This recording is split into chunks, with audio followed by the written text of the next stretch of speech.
The Daily Wire. Who saw that coming? About everybody. Let's talk about it, y'all. Middle America. And you ain't black. I don't know what I said. The first time ever any... What are you people? We're Americans.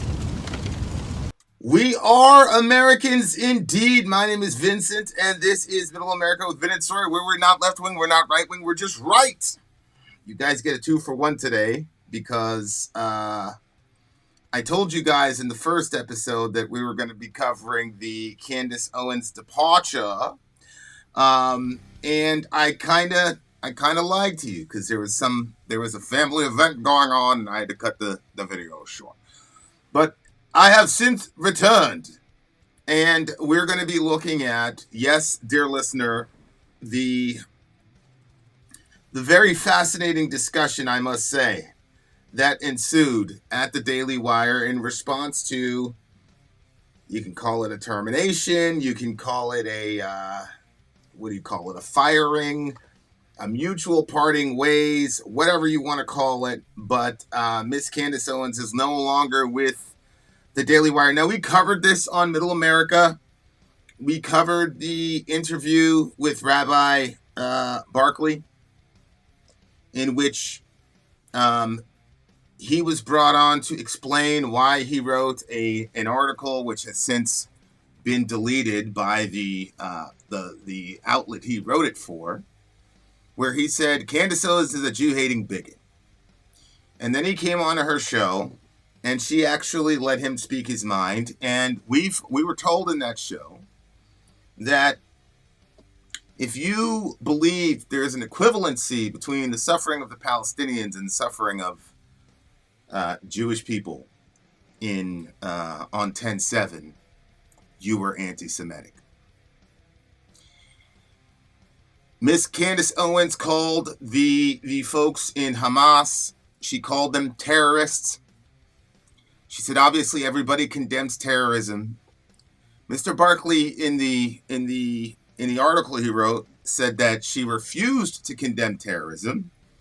And when she played the clip of her saying, obviously, everybody condemns terrorism, he said that statement was negated by the fact that she said there was a moral equivalence between the Israeli dead and the Palestinian dead. Of course, a person could argue that there is no moral equivalence because the Israelis have weapons and things that the other group doesn't. But that's neither here nor there. Jeremy Kershaw says Cole's Notes version is her boss was an Orthodox Jew and she was being what is described as anti-Semitic. What is described as anti-Semitic. What's fascinating to me about that charge, Jeremy, especially considering the folks in the Daily Wire, was that their entire shtick was facts don't care about your feelings. Their entire shtick was we can make fun of trans people. We can talk about trans people without being transphobic. We can talk about the LGBT people without being homophobic. We can talk about blacks without being racist. We can talk about illegal immigration without being xenophobic. That was the entire shtick of the Daily Wire. And then when it was Israelis, you can't talk about Israelis in a critical way without being anti-Semitic. So that would help in the notes relative to how we perceive situations. So we went and we did an entire breakdown of that entire discussion. You can see that on the Vid and Story channel. This will also function as an Ask Me Anything, by the way. What's up, Jet? Good to see you. Thank you for hooking us up on X, by the way. By the way, if you see us on X and you retweet us, we're going to put everybody who retweets in a week, any of our shows, we're going to put them in a mailbag and somebody's going to win a free song or a hoodie or something. So be checking out for that. Okay, so after Candace committed the horrible sin of speaking against the genocide that's... Oh, by the way, she asked him about the genocide that was going on in Palestine. He said he doesn't use that word. So that's how he was like, why are you asking me about a word that I don't use? Which obviously Come on. Now there are two people that did it. They did it. You and Kai. All right. So here we go. Here is now Andrew Klavan is apparently a Messianic Jew. A Messianic Jew is a Jewish person who believes that Jesus is the Messiah. Remember, Ben Shapiro is an Orthodox Jew, and they believe that Jesus is not the Messiah. They believe that Jesus was an imposter, a liar, mistaken, whatever. But they do not believe that he is the Messiah. Okay, so that's obviously one of the major breaks between Christianity and Judaism. So let's see what Mr. Klavan had to say about his teammate and fellow Christian Anna Kasparian. Candace Owens being booted from the program. Let's see.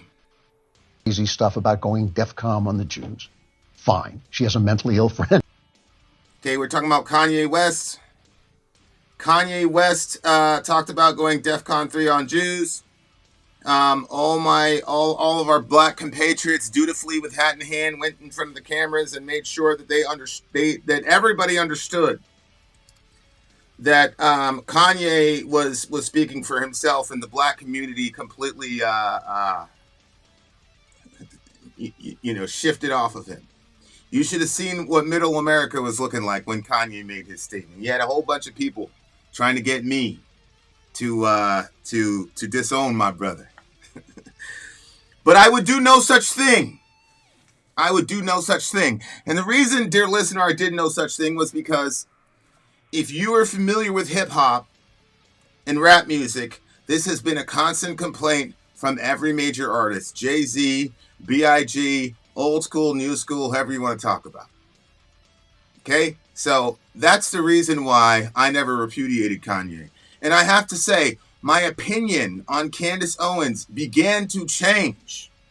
Because let's make no mistake about it, this is the same woman that gave racists all they needed during the George Floyd uprising, when she completely lambasted dude and basically spit on his dead cadaver for all to see. And she was a black voice doing it, and so all the racists were able to get away with it.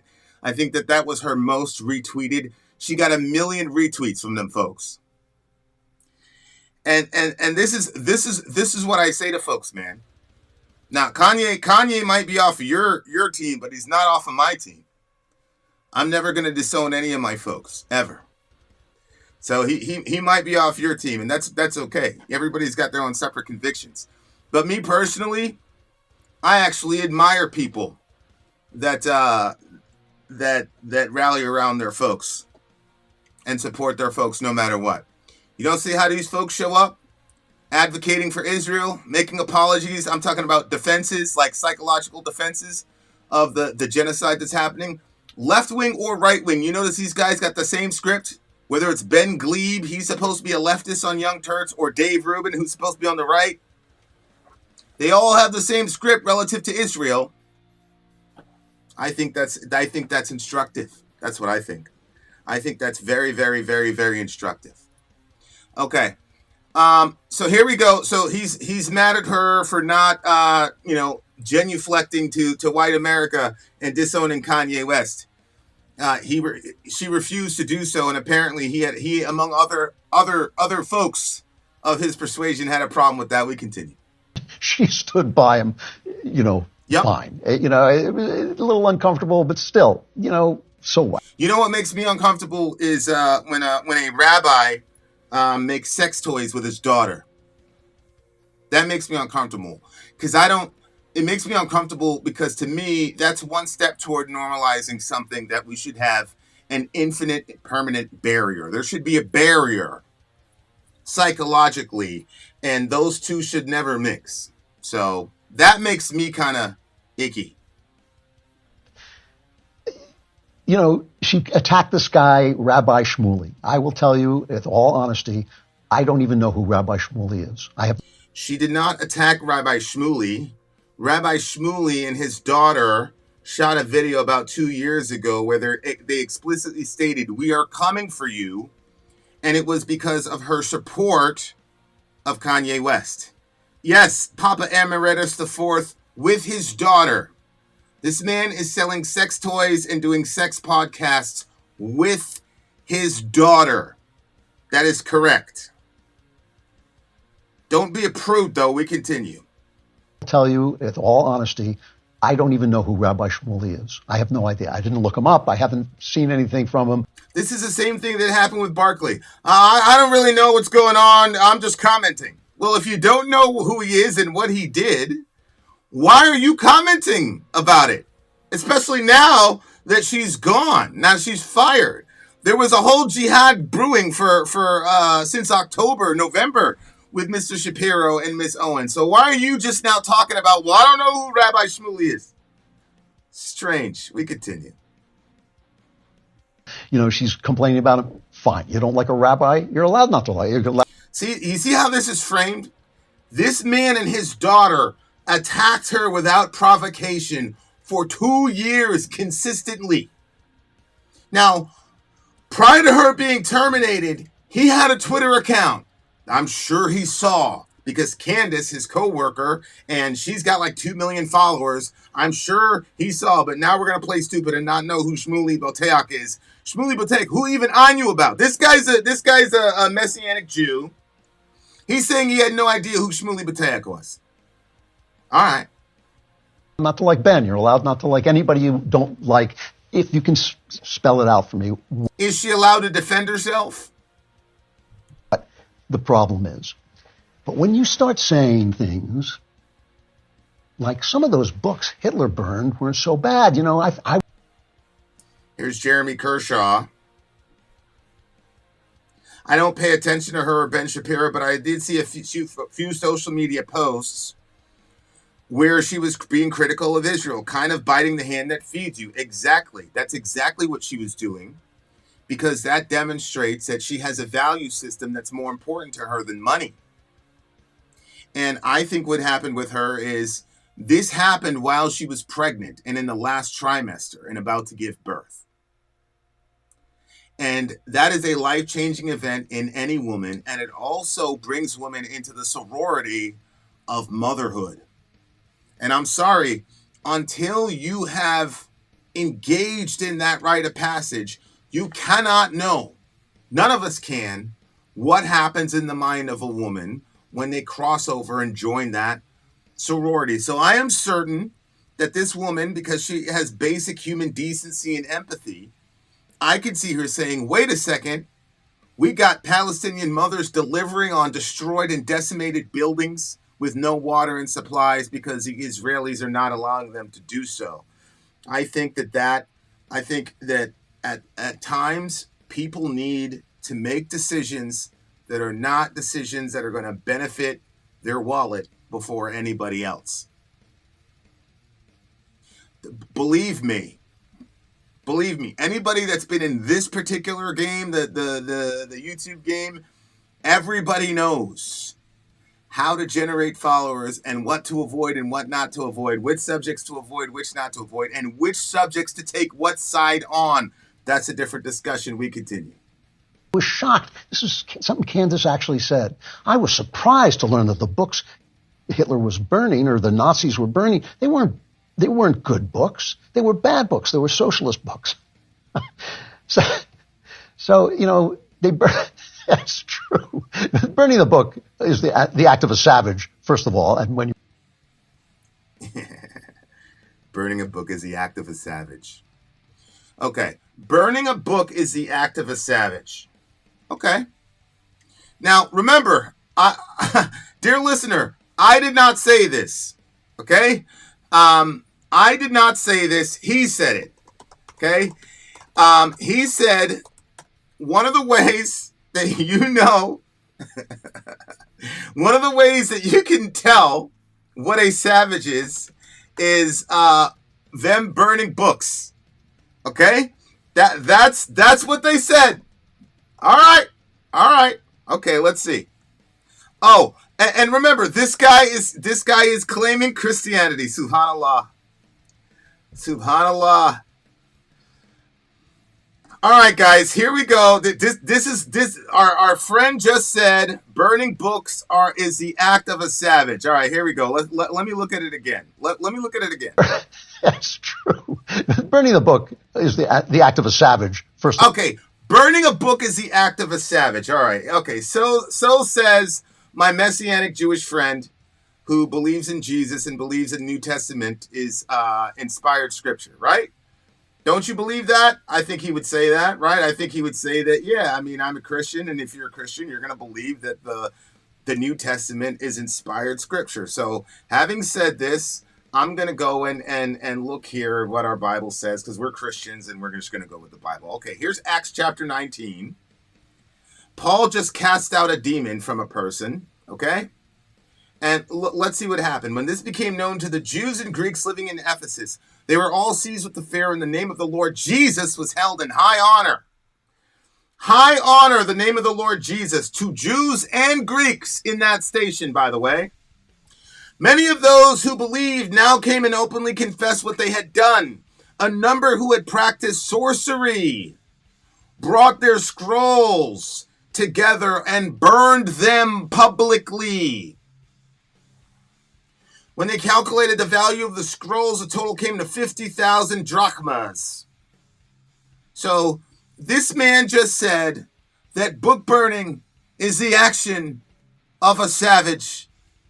And yet, in his Bible, in his New Testament, when Jews and Greeks in particular hear about what Jesus Christ has done and the name of Christ is held in honor, they burned $50,000 worth of books, Mr. Klavan. Maybe he forgot that passage. We continue. And when you start with burning books, you start burning people. But they burned Joseph Conrad, one of my favorite writers, Kafka, Hemingway, Jack London, and yes, some socialists, some of whom were extremely talented and some of whom were extremely interesting, like Karl Marx is extremely interesting writer. Karl Marx is extremely interesting now. Isn't that something? Don't you guys remember in 2020? Don't you guys remember in 2020? You guys remember 2020, don't you? Don't you guys remember all the cultural Marxism? Cultural Marxism. Y'all don't remember that? These guys are the main Marx is the second incarnation of Satan people. But now all of a sudden, so when Candace says they were burning Marx's books, that should have been a 5 mile an hour fastball right across the plate to satisfy these people. But now that we don't like Candace, because Candace has come out and said something critical of Israel, now we're going to act like, I mean, what's wrong with Marx? I mean, he's a pretty interesting guy. What's up with that? What's wrong with the book burning? Even though this company was advocating for the removal of books, multiple books, some of which I agree with, by the way. I don't want gay porn shown or any porn shown to any child. I mean, hell, if it was up to me, the whole entire enterprise would be illegal, honestly. So, like, this is absolutely crazy to me. Absolutely crazy to me. Aren't Muslims the most enraged when Quran is burned? It depends on the context. A lot of people don't understand this, but in Islamic theology, the best, most honorable way to rid yourself of a Quran is to burn it. As a matter of fact, during the Uthmanic Recension, he was the fourth Khalifa. You had Umar al-Khattab, Abu Bakr, actually the third Khalifa, my bad. You had Umar, Abu Bakr, and then you had Uthman. There was a giant recension of the Quran, and hundreds of Qurans were burned because they had to standardize them. So, no, Muslims don't automatically get triggered and freak out if you set fire to the Quran. Now, if you set a context where you're spitting on the Quran and you say F Muhammad and all the rest of it, of course they're gonna get angry. We continue. I'm super pro-capitalism and I've got Marx on my shelf right now. Don't be ignorant. I agree, DB. The only reason I started reading Marx was because we were having one of these free-flowing conversations and I said something about Marxism and they said, well, how many people is capitalism killed? And I said, come on, what are you talking about? They said, how much Marx have you actually read, Vin? I said, none. They said, how do you have all these opinions about the guy? You never even read him. So DB's completely right. We have to read, for sure. We have to read and not be ignorant. But it's really interesting to me how all these people, none of these people believe that we have memories beyond 30 seconds. I remember you in 2020. Your company was a main company demonizing cultural Marxism, much less Marx himself. We continue. This is a big flip here. We continue. With whom I deeply, deeply disagree, but I don't burn his books because I'm not a savage. When you start saying that, He's not a savage like his Jewish and Greek early ancient Christians in Ephesus in Acts chapter 19. and that's a dog whistle. I'm sorry. I know it's a leftist phrase. I know they use it, Yes, it is a leftist phrase. This is unbelievable. Okay. So dog whistle is a term that was invented, really popularized during the Trump administration. And that was one of those things where it was like Trump was like subliminally communicating like Nazi ideas, and like only people on the know really knew what he was saying. So he'd be like, have a great day. But if you took like the first 4 letters and then like you multiplied them by 9, divided them by 6, and then reinserted them into a Phoenician alphabet, if you turn every number in an equidistant lettering sequencing of like 5, you would be able to see Hitler is awesome. Okay, that's what a dog whistle is. Okay, that's what happened. That's what they were saying was a dog whistle. So anytime Trump said anything that could marginally be somehow connected, I used to play this game. I used to say that all colors are racist. They'd say, how are all colors racist, Vin? And I'd say, well, pick a color. And they'd say, blue. And I'd say, blue is the color of the sky. The sky has clouds. The clouds are white. Everybody likes the clouds because they're white. And when the clouds get dark, it's a rainy day. Nobody likes that. This is racism. That is what a dog whistle was, dear listener. And the number one group of people that were mocking the idea, this is a way of accusing somebody of being a racist. And then when you say, where is the evidence of their racism? You can say, look, he said, have a great day. And don't you remember the formulation I just gave you with the Phoenician alphabet? In Ugaritic, that explains, don't you see it? It's a way of accusing Trump of being racist. It's a way of accusing Trump supporters of being racist without the pesky duty of having to provide evidence, because you can just say, it's in the dog whistle, man. You know, a dog whistle is something that the dog can hear that you can't. That's the idea. Good God.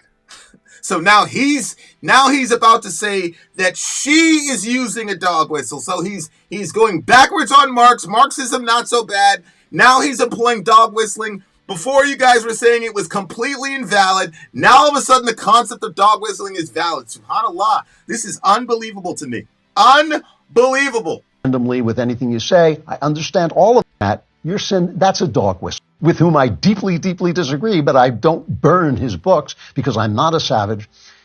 When you start saying that, that's a dog whistle. I'm sorry. I know.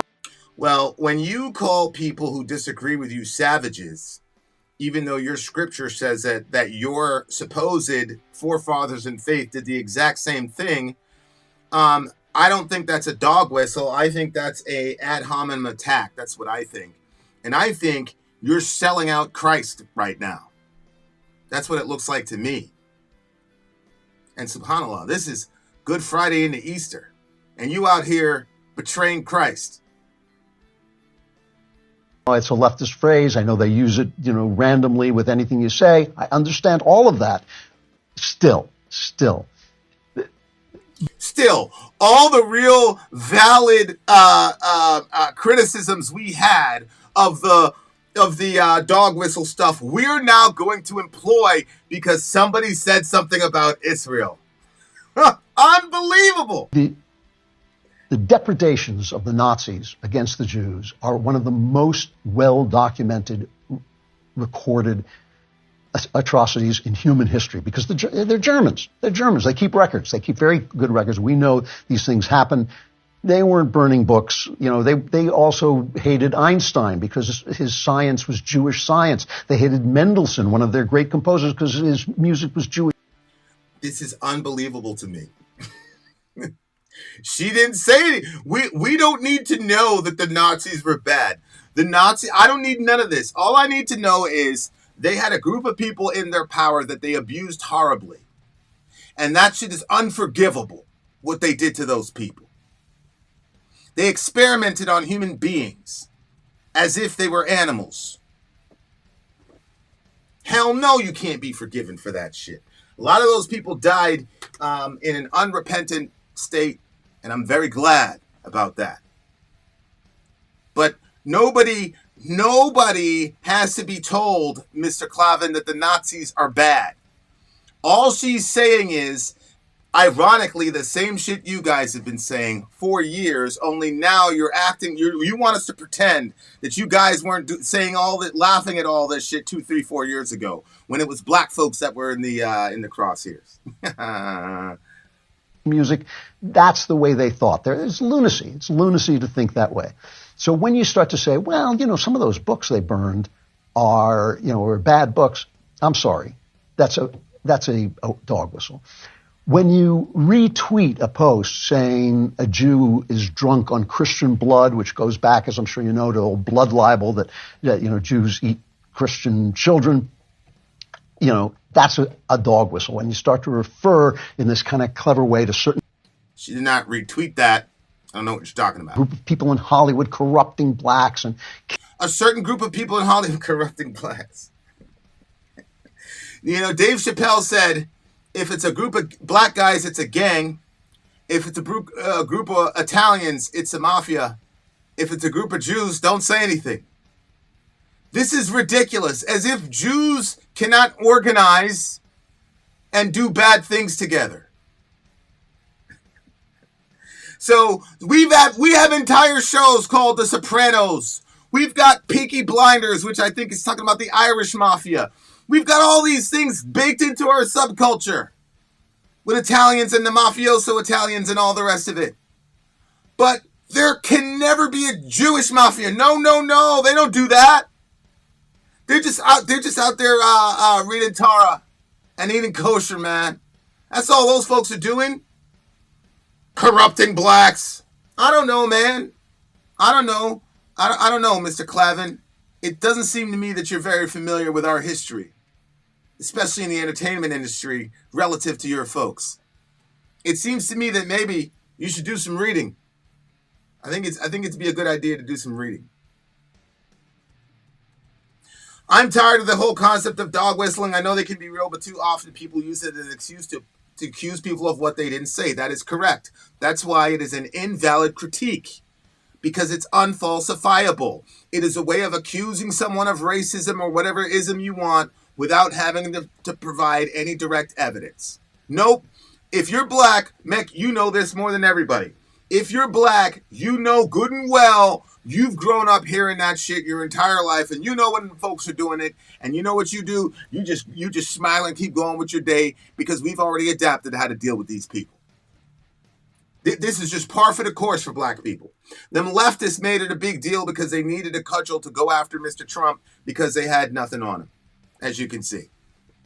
John Rogan says Vin equals incorrect. I might be right. Let's see. Let's see if Mr. Klavan demonstrates any familiarity with black culture relative to roving gangs of Jewish people and how they have treated us in the entertainment industry. Or maybe Ice Cube and Rakim and all those guys, Public Enemy. Maybe they're all just anti-Semitic and not uneducated. We need Klavan and Shapiro to help us. We continue. Killing Michael Jackson, you're not allowed to then put on an innocent look and say, well, I'm just saying there's certain people, just a few, it's not, I'm just saying, you're messing with us. You're messing with us, and everyone knows it. And no one is fooled except those people who want to pretend to be fooled because they hate the Jews.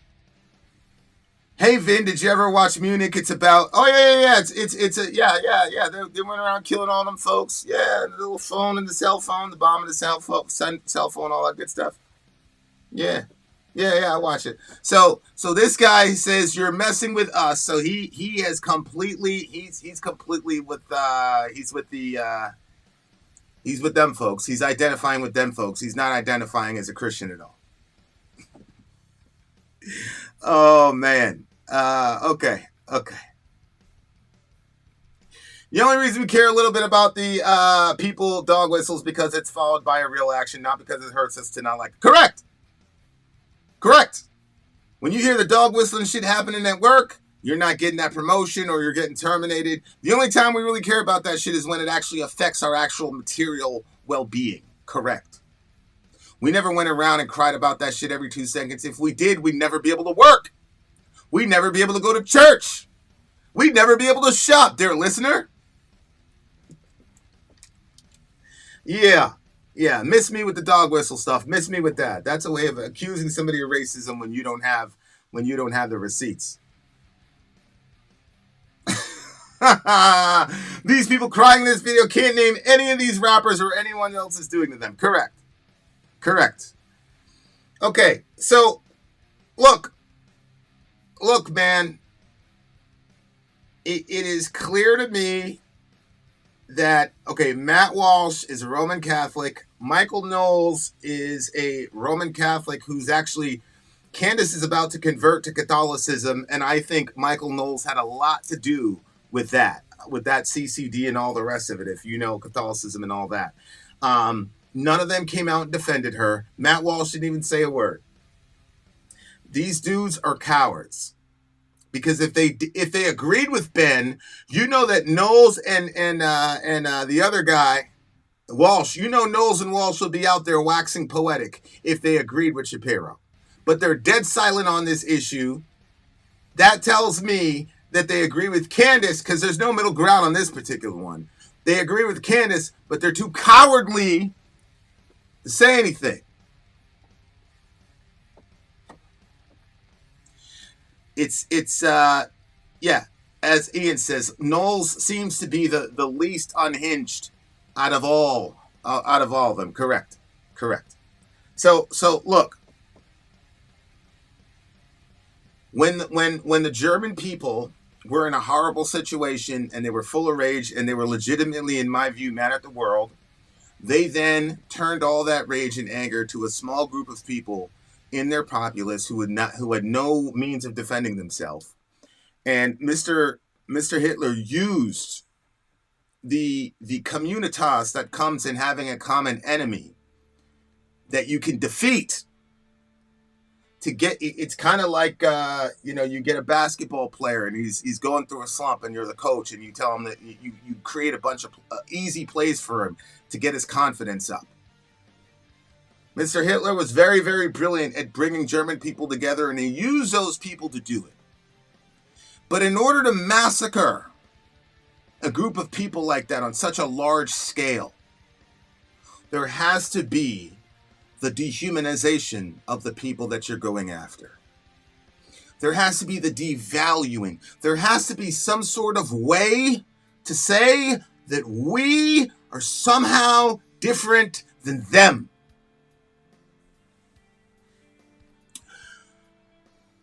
Unrelated, I checked the source of U.S. intel warning Russia. It was actually from the U.S. Embassy in Russia, who monitored reports that extremists have imminent plans to target large gatherings in Moscow, including concerts, and warn U.S. citizens to avoid such places. First, what U.S. citizens, no visa, have been approved since they placed diplomatic embargo. 2, embassy in Russia picked up intel and sent info to NSA. There is no way for Russian embassy to do that. They have no access nor personnel to do that.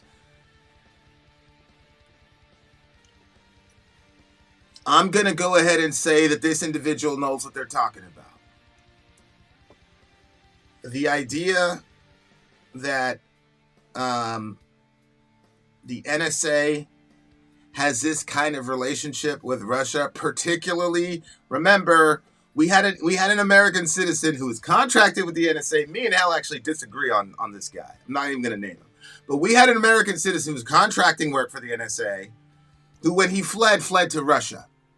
Okay, so aside from the whole 2016 on whatever, there's always been at the intelligence level what they call quiet hostility between us and the. They changed the verbiage because you didn't want a cold and hot. You usually use cold and hot, but we wanted to avoid that because of the Cold War. But yeah. I doubt that very highly.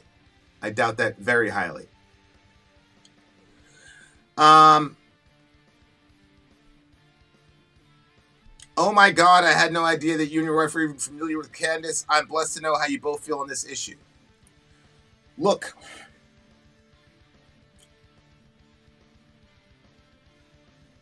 my problem my introduction to the term genocide and ethnic cleansing was hearing about the Holocaust. There were two very important moments in my life. One was when my mom sat me down and explained it to me, because they kept playing Anne Frank in some commercial, and my older brother kept reacting to it, and I was like, "Who's that girl?" So she finally explained it to me when I was a kid, came home from school. She cooked me my egg and she sat me down. She explained it to me. A couple years later, we ended up in a homeless shelter around Christmas time, and once you know it, we were staying in a synagogue, and in the synagogue, they let you walk around, and of course, I ended up in the library. And in the library, they had all these things on the Holocaust. So then I saw the pictures. I saw pictures of hundreds and hundreds of people just lined up, emaciated, starved. Then I read the accounts of people saying goodbye to their sister and shit as they're getting marched off into the chamber. And I said, "Mom, how did they do this? With the people of Germany, how could you do that? I never had this whole Hitler killed 6.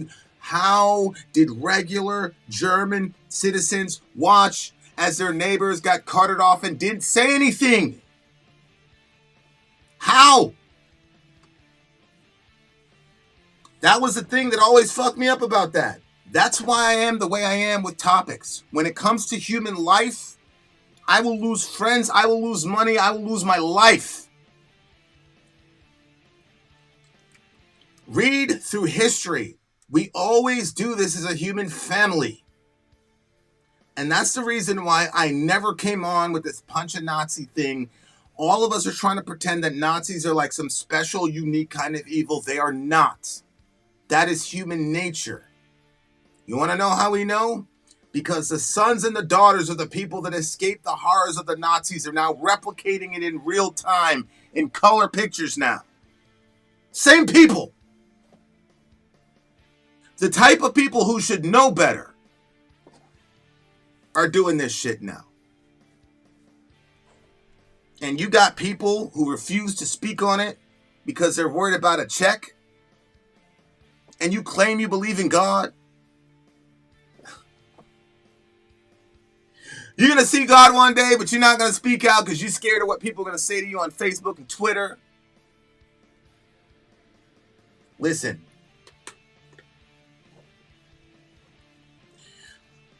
I promised myself something one day, and I can't tell you, I'm not going to get into the circumstances. But I remember saying, if I touch down and I can make it home safe, I'm going to fight for every living person I can till I die. And I'm going to find a way to show up to God and say, my zeitgeist, the time period that I was in, devalued babies. And I did something. I stood in the way. Devalued black people. I did something. I stood in the way. Devalued Palestinian children. I did something. I said something. Because I truly believe I'm going to see God. I truly believe I'm going to see the Lord Jesus. And his Jewish mother, by the way. I truly believe that. So hell no, I'm not going to get up in here and play a coward like this guy did. Whether or not it's secure for your job.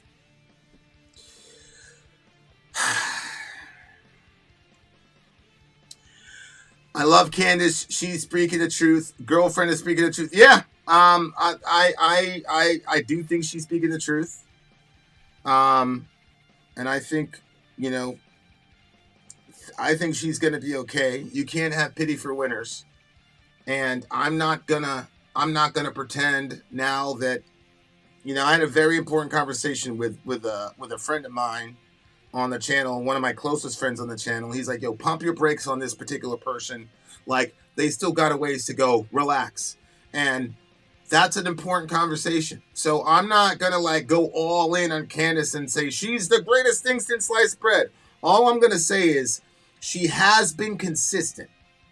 She has been consistent. She has said, no, I'm not going to not talk about you because you're gay. No, I'm not going to not talk about you because you're trans. No, I'm not going to not talk about you because you're an Israeli. She's been consistent. The Daily Wire has been completely inconsistent. This dude just completely invalidated the last 4 or 5 years of Daily Wire's talking points in order to crucify his Christian sister. But it's very interesting because he's setting Candace up as the Christian dog whistle, and then he says, you're messing with us. But I thought our connection in Jesus was supposed to trump everything. There's no Jew or Greek, slave or free. So what us are you talking about, Mr. Klavan? Because I thought we were all supposed to be Christians. So what do you mean us? How are you us with Ben Shapiro when Ben Shapiro rejects Jesus as the Messiah? Says that Jesus lied and died for his own sins. How can you be an us with him and your sister's a they? Unless you don't know what it means to be a Christian. I don't know.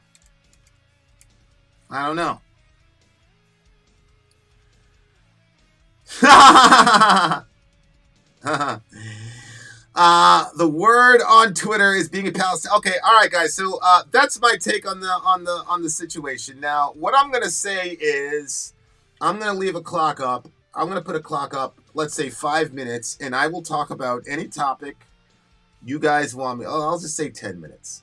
Okay. Here's a clock. We got a 10-minute clock. I will talk about any and everything you want to talk about. If you have another subject that you guys want me to talk about, or I'll just peace out and go along my merry way, dear listener. Go along my merry way. Red heifer. Yeah, Mr. Zilla. Red heifer, blood moons, all that jazz. The reason they're putting TikTok through this ban is there's so much heavy documentation on what the Israelis are doing to the Palestinians in actual real time. Yeah. And it also, there's also TikTok videos. I just can't bring myself to show them because I'm not a big picture guy. When I was on the sidewalk doing sidewalk ministry abortion, I'm not a big picture guy. I would look at it periodically just to get myself into space and say, this is what you're fighting for. I'm not a big fan of putting that shit out there. I'm not a big fan of traumatizing people. But there are some horrible videos out there.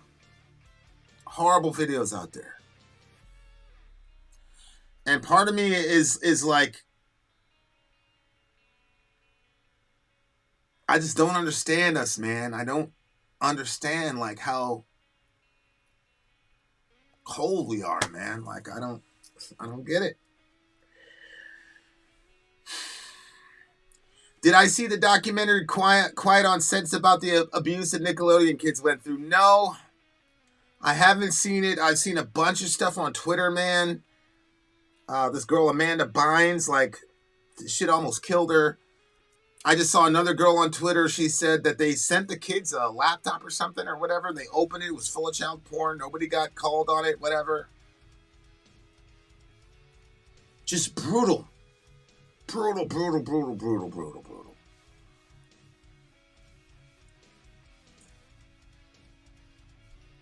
I saw the one where the little 9-year-old boy was being removed from the rubble of a bombed-out building. I was crying for 15 minutes straight. Yeah, man, it's and it's always the reaction to people that's the worst to me, man. It's always like, so? It's like, wow.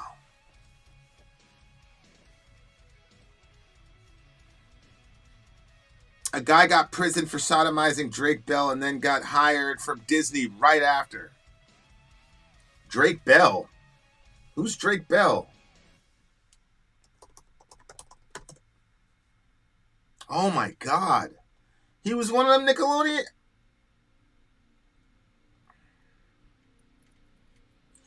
Yeah, like, I don't, you know, and like, jeez. What a disaster. That's so fucking hard. That's so terrible. Can we talk about the UN Security Council? Matt Ho's speech before the UN Security Council. Abolish the permanent member veto, calling for the abolition of the ability of the U.S. to veto forcing Israel to cease fire. What? But why would they even call for the ability for us to do that when we've demonstrated that we have no political will whatsoever to tell those people to stop? I mean, the Israelis just said a couple days ago, they admitted that they wouldn't be able to continue doing this without our aid, without our weapons.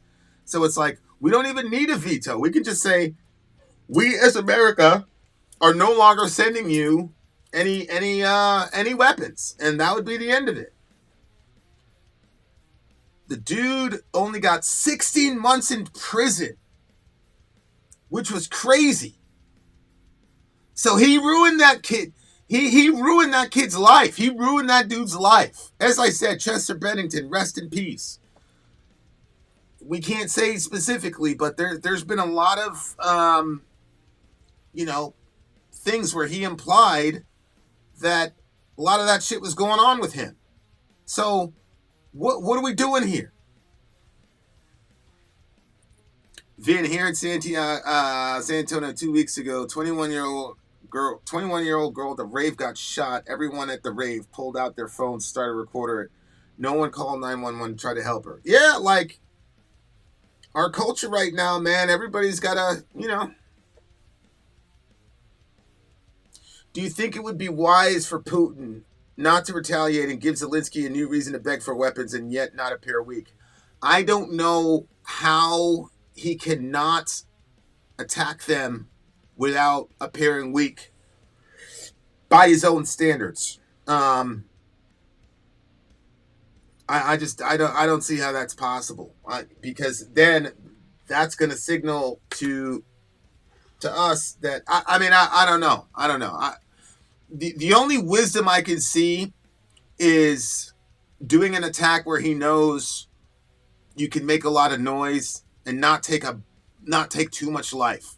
So like, this is kind of, I called this. You guys remember when we killed Soleimani and everybody was like, oh my God, we're about to be in World War III. And I said, man, them Iranians don't want no smoke with us, bro. Them Iranians are going to throw something at us. It's not going to kill anybody. And they're going to be like, yeah. And literally that's exactly what happened. Those Iranians, they shot a shell and like 2 Americans were concussed or something like that. I literally had people in the comment section, well, you said nothing was going to happen. I guess a concussion isn't a big deal. That literally happened. So like something like that, hell, where it's like they lost 130 people, right? And so I don't think they're as bad as the Israelis. The Israelis are going to do 30x, 60x the amount. But, I mean, if he does 30 times more than that, that would be horrible, right? So it's like, you can match it. You know what I'm saying? Obviously you want as little bloodshed as possible. And I understand we're making a distinction between civilian and combatant, but really, guys, like, if you look at a guy in Ukraine, right, that's not like an all-volunteer army, especially at this point. Right? Everybody in that country has probably lost somebody or lost 2 somebodies. It's not a very big country. They've been in a sustained war with not a superpower, but they used to be a superpower. They got a lot of people. Okay? So this is a very complex situation, but I don't think your average Ukrainian wants any more of this war for a single day. I think that there are hardliners in the Azov battalion, but I think for the most part, your average Ukrainian soldier wants all this shit to be done with. So now these people are going to have to pay a price because folks are pulling stunts, man. It's a terrible situation. Russia goes out of its way to avoid civvies, even though at times it costs Russian soldiers their lives. I mean, I don't know, man. I've seen some pretty horrible videos of the Russians.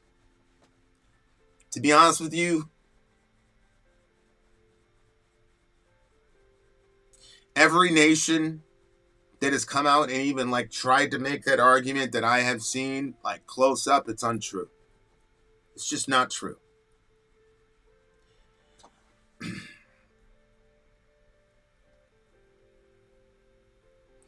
U.S. instigates all of the wars. The U.S. are the ones instigating the war against Russia. Imagine if Russia were lining up on the map. Of course, we don't even have to imagine what would happen. We already had a demonstration of this with the Cuban Missile Crisis, right? We held that Monroe Doctrine. We said, hell, the Atlantic, you better. We almost went to World War III over that shit. Over the Cuban Missile Crisis. They're not even on our border. They share a border with these people. We're bringing up WMDs right up to their border. Don't you remember, guys, that WMDs was the entire reason we went to war in Iraq? It was WMDs. People all the way across the world in sandals were going to come fuck us up because they had WMDs, okay? These people who brought high-tech weapons right to the border of Russia and Ukraine, and you expecting these people to sit there with a gun to their head for a decade and not do anything, man? You out of your mind, bro. You out of your mind. But at the same time, I don't have any illusions about Mr. Putin and the Russians like they're like this moral army. I don't believe that at all. Hell no. Hell no.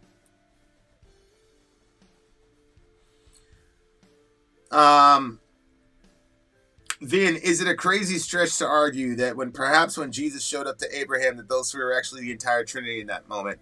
I don't think it is, and the reason I don't think it is the entire Trinity is because of the way the narrative progresses and ends. So, for example, the third visitor doesn't show up in the next chapter when the two men visit Sodom.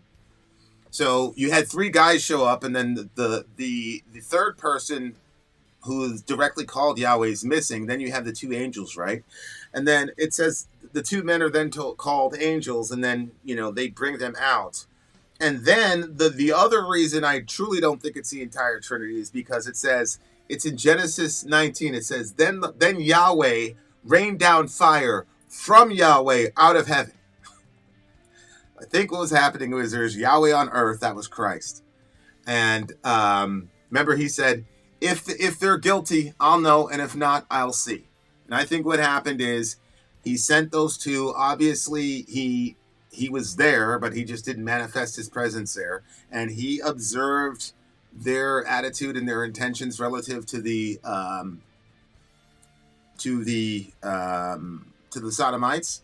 And then when he had enough evidence to convict them, basically he looked up and said, all right, let it rip. They're guilty. And so that's what happened. So that's the reason I don't believe that it was the entire Trinity with those three visitors. Good question.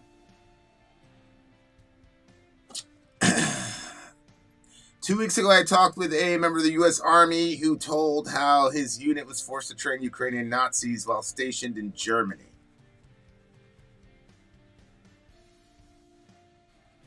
Oh, I mean, that's yeah, look. Usually, hell, they will attach a Green Beret unit, an ODA.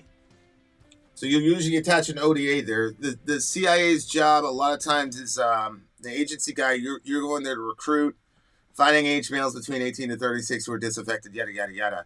But as far as like training them on basic tactics and procedures and shit like that, arming them, you're usually attached with an ODA. That would be the Green Berets. And they usually train up the militia and all that jazz. Sometimes they'll send combat application guys to do it, depending on how big the operation's supposed to be. Obviously, there's a lot of overlap when guys get out of, Green Berets and they go over to the agency and all the rest of it. But, yeah, I could definitely believe that for sure.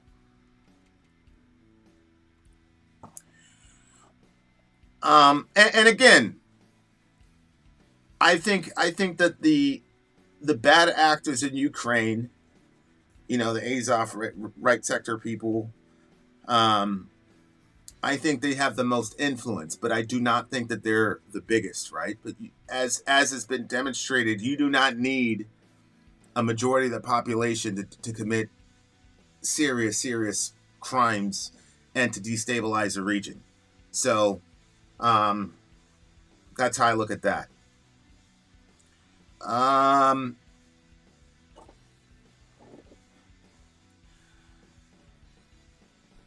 Yeah, I got a hard time with Russia being a superpower when they've got a GDP almost the equivalent of California. I also have a hard time viewing them as a superpower when I look at our capabilities and their capabilities militarily. When I think about air superiority, There really, really is no comparison between the United States military and anybody else relative to the shit we can do in the air. I don't think. I think if we go on this trajectory that we're going to have serious competition, but I do not think right now that anybody even comes close to us as far as global influence superpower wise. Isn't it overdue for a new conflict to be starting? Well, it might be a new conflict or an old conflict. You know what I'm saying? Like, who knows? Who knows?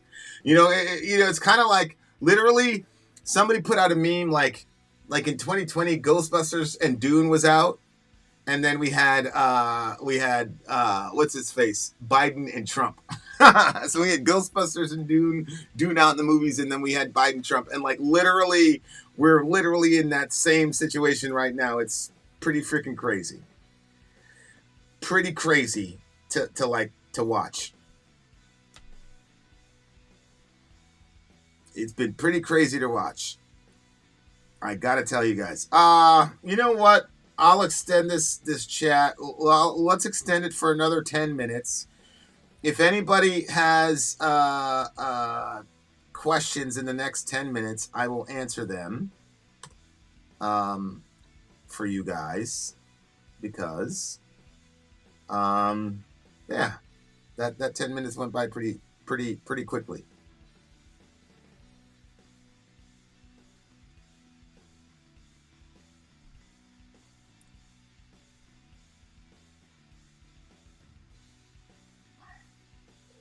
Yeah, Applejack.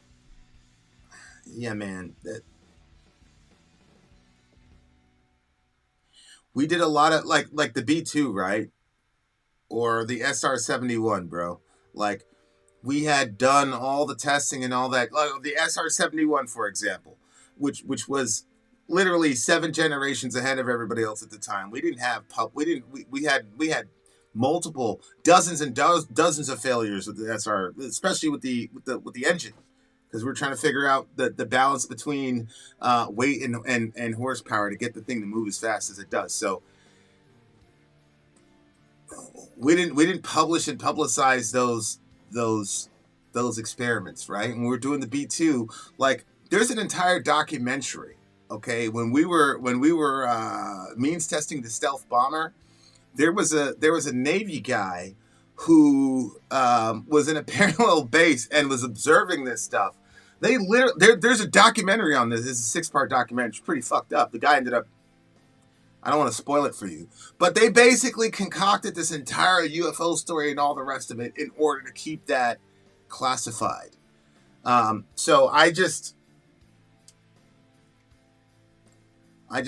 think that if we are saying things to the public about what we're doing relative to ICBMs and things of that nature, there's reasons for that, and that's as much as I'll say. Well, right now I'm just trying to get my guild together and all that stuff.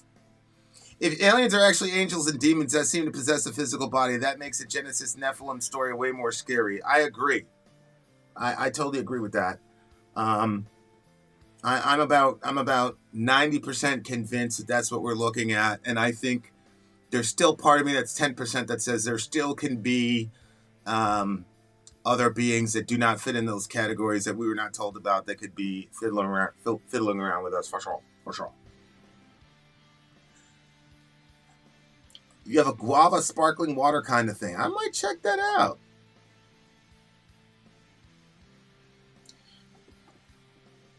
Yeah, well, here,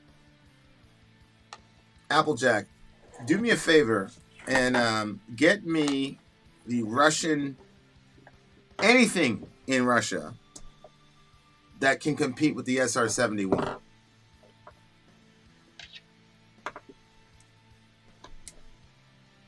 And think like we had that before, like decades before you and I were born. So I just think that the idea that the American military is releasing to the public our entire arsenal. I think people in our government at times are incompetent, but I also think that we've got some pretty capable people doing some pretty crazy stuff.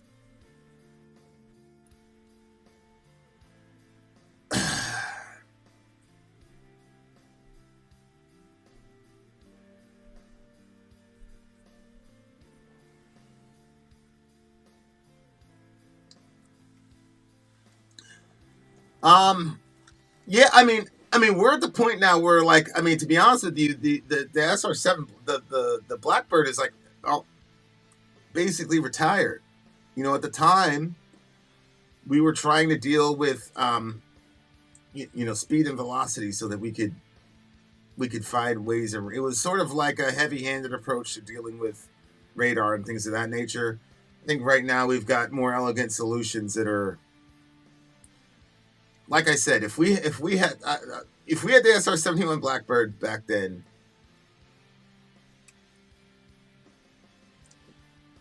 that's all I could say.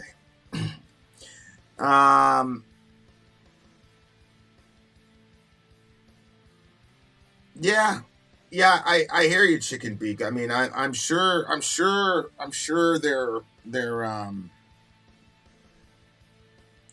they're more advanced than they're letting on, right? I mean, that's just common sense, right? None of us would ever put all of our cards on the table, right? And it's just like in poker. Like, if you're putting something down, there's a reason for it, right? It's just a chess match, right? Like, if I'm exposing this pawn, there's a reason I'm exposing the pawn. Or if I'm doing jiu-jitsu, right, and I put my arm down there, I'm doing that on purpose because you got that 90-degree angle and it's just going to be too hard for you to resist it. And the minute you put your hand down there to get that Kimura, I knew you were going to do that. I'm going to shift weight on you, right? So my point is, I'm sure the Russians have things in their inventory that would blow your mind that we don't know about. I'm certain of that. All I'm saying is that we've had things from decades and decades ago. That Star Wars shit is all I'm saying. We should be living like a world in Airplane 2 where we had civilian tours of the moon, but no, our Nick wants more money for dead. And yeah. I mean, yeah, we could really be like coming together as a human family and exploring the galaxy and shit, doing really cool shit, maybe figuring out what's like under the ocean. You know what I'm saying? Like, we know more about the moon supposedly than the ocean. So that's also another thing.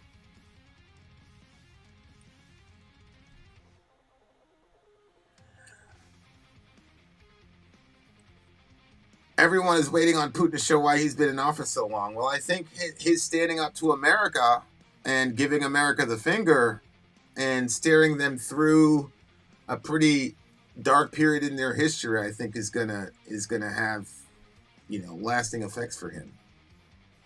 For sure. Make it so. All right, guys, it's 3 minutes. I think I got time for one more question.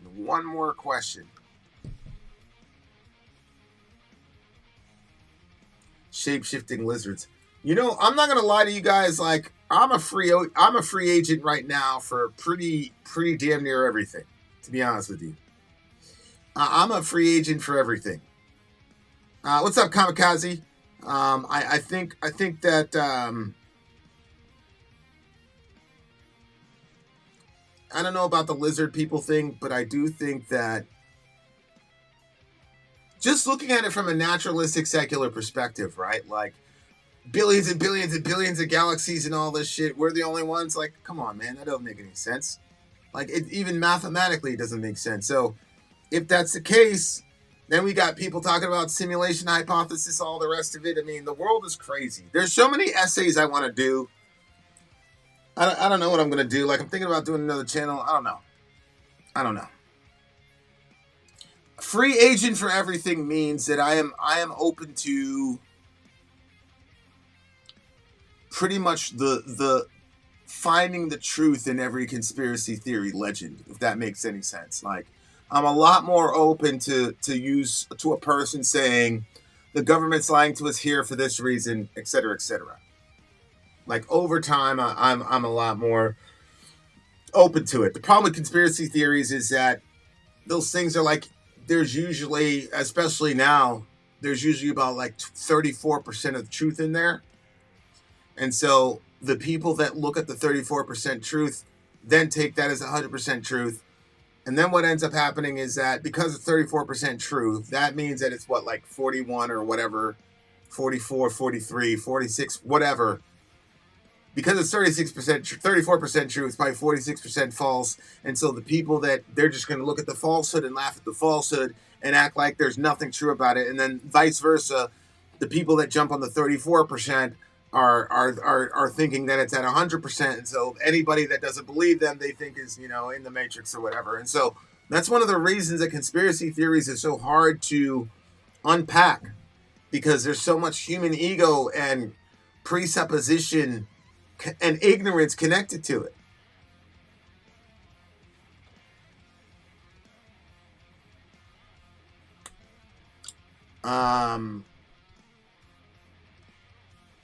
Last thing we should be doing is sending radio waves into space advertising our location. Well, that's the other thing, real science. I kind of tend to agree. Like, why? Like, it's almost like this, like, Camelotian, like, assumption that these beings are, because they're smarter than us or whatever, that they're going to be, like, more moral than us. Or we assume that treating us well is, like, a morally good thing to do. Like, what if in their calculus, like, eliminating us is better for the universe as a whole, or our little corner of the galaxy? Like, how do you know that these dudes are operating with the same paradigms that we are? I'm like, dude, leave me alone. Like, no. Like, well, my people will call your people. Yeah. I read that Obama is actually Obama. I read that Osama. Oh, shit. Osama is actually Obama. Now, Osama bin Laden was tall. He was very, very, very tall. Here comes Joe Biden. Don't worry, my administration will protect us from weird space aliens. I got your back. Then, when U.S. military jets say that Russian weapons are frightening, are we really the most dominant? Yes, absolutely. Because if the Russian weapons are really frightening and the Russians have been so bad because they've been the boogeyman for the last decade, then we're going to have to go and increase that military budget, Applejack. If we say, man, them niggas is using shit from fucking 40, 50 years ago, then you're going to have a hard time on Capitol Hill arguing for money, right? But if you tell people, yeah, these people are still using Kalashnikovs and shit in their general issue, but no, they've got some frightening weapons. Well, I mean, okay.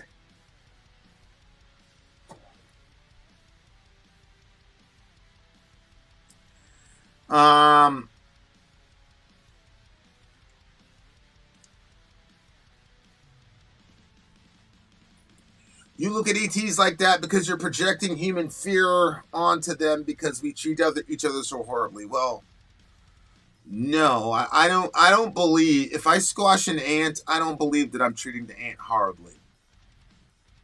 I'm sure I've probably got, I don't know how many hundreds of thousands of ants or whatever I've dispatched to eternity at the bottom of the wheel of my car. I don't feel anything about that. When I'm driving and like a fly or something like squashes into my windshield, I'm like, man, I'm upset about the inconvenience of like turning on my wipers. I don't have, the only thing about that thing's body being squashed across my windshield is the annoyance of the fact that it's impeding my view. So that's what I'm saying. Like, it's not about projecting fear, because quite frankly, I don't believe that God would ever allow an alien force to ever, like, you know, take human agency from us and enslave us. I don't think that would ever, I just don't think that would ever happen. I don't think God would allow it. And I actually think that a lot of these quote unquote spacecraft are actually angels stopping us from ending ourselves in a nuclear holocaust. I mean, these things have been reported at pretty much every nuclear facility we've had. A lot of people don't know, but the Oppenheimer stuff and the Roswell stuff are also connected. There are official reports of these devices or these beings or whatever you want to call them shutting down our ability to arm our nuclear warheads. And while that is happening, Russians have their nuclear warheads armed and aimed at us. They literally had to call us and say, this is not us. And we believed it because the same thing happened to us in the inverse. Okay, so I don't have any fear of those beings, but I am thinking theoretically, if I was a secularist, I don't know why all these people would be signaling to these beings to come pay attention to us. Because if they're that advanced to figure out how to harness quantum entanglement so that they can traverse these ridiculous distances in time, then we're going to have to assume that they're 5,000 generations ahead of us. And if that's the case, would they evolve to the point where, from their perceptibility, we would be the equivalent of a little ant? Like, we have our own little world that's important to us, but so did the ants. So did all the ants that you've murdered on the highway. You see what I'm saying? So I'm not sure. I'm not sure. Like I said, I don't believe that would ever happen. I don't believe God would allow that to happen. I think that there are allotted regions in the universe, and I think that beings that would do that are restricted from doing so. That's what I believe. But yeah.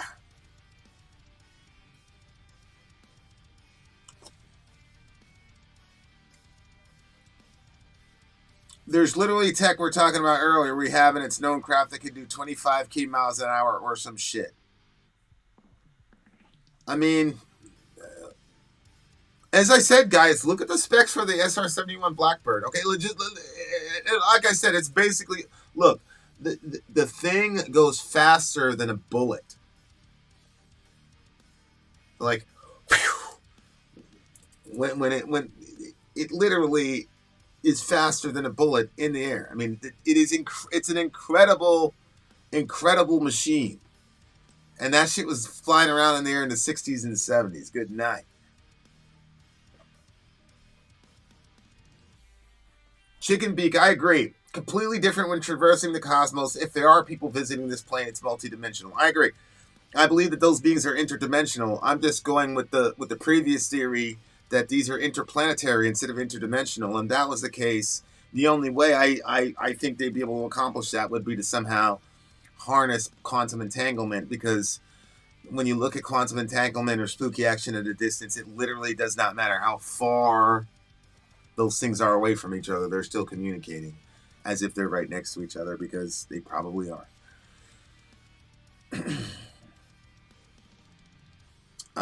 But yeah, I'm more in the Jacques Vallée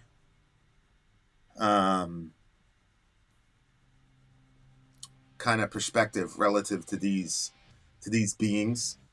When you talk about leprechauns or all these sort of mythologies, it's very interesting. It's always these small, what's a leprechaun? A small guy in green, right? Little green man. So I just think that these are, if I was an interdimensional being, based on the time period I'm in and based on the collective lore and the collective understanding and imagination based on how far we've progressed in science and religion and philosophy, I am going to manifest myself as some sort of anomaly that you are going to relate as being somehow superior to you, right? When we talk about aliens, there's always this idea that they're superior. If you're talking about angels, they're always superior. All these beings are all superior. They're either stronger than us, smarter than us, better than us, more moral than us, whatever. They're always superior to us. So if I was one of those beings, you would just manifest what your current zeitgeist would interpret as supernatural or superhuman or whatever, and that then can influence history without directly having to make anyone do anything.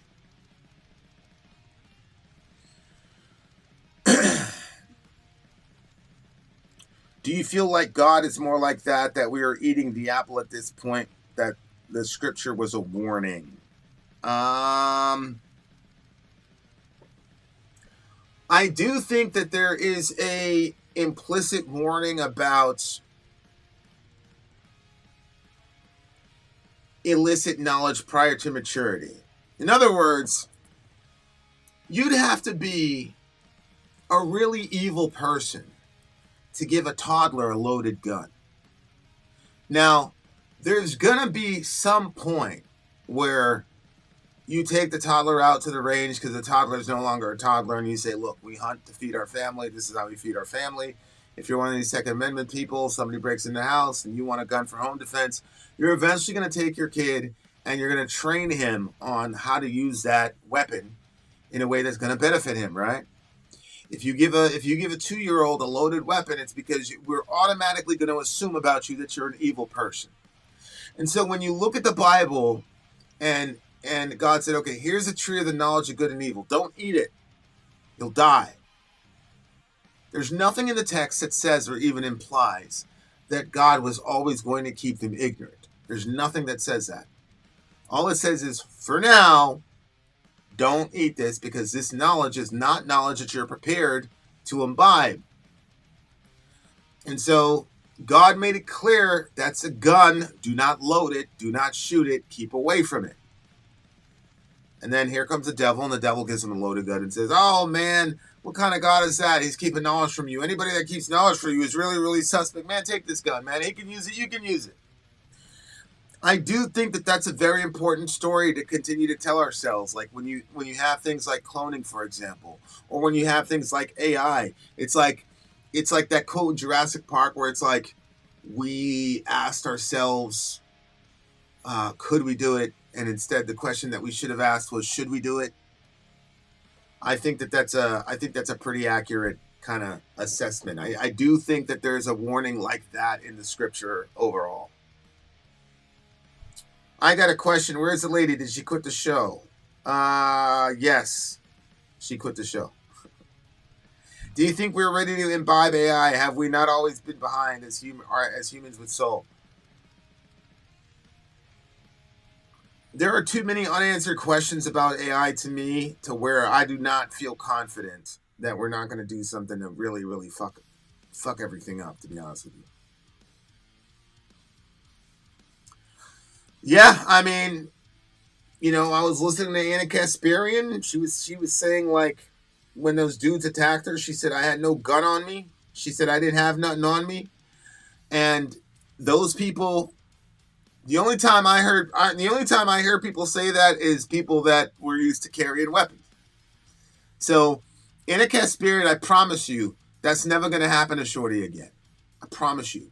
She's got a little pink little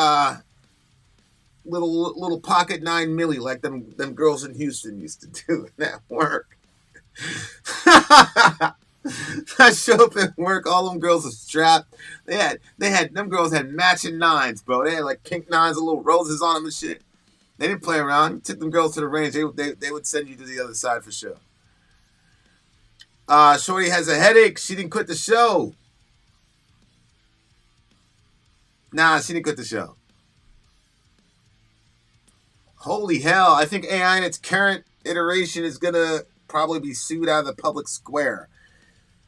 Yeah, the liability with regards to copyright and child safeguarding, all that mess will put those... Yeah, I mean... Yeah, unless the government believes they can find a way to monetize the hell out of that shit. Find some way to tax all that. I don't know.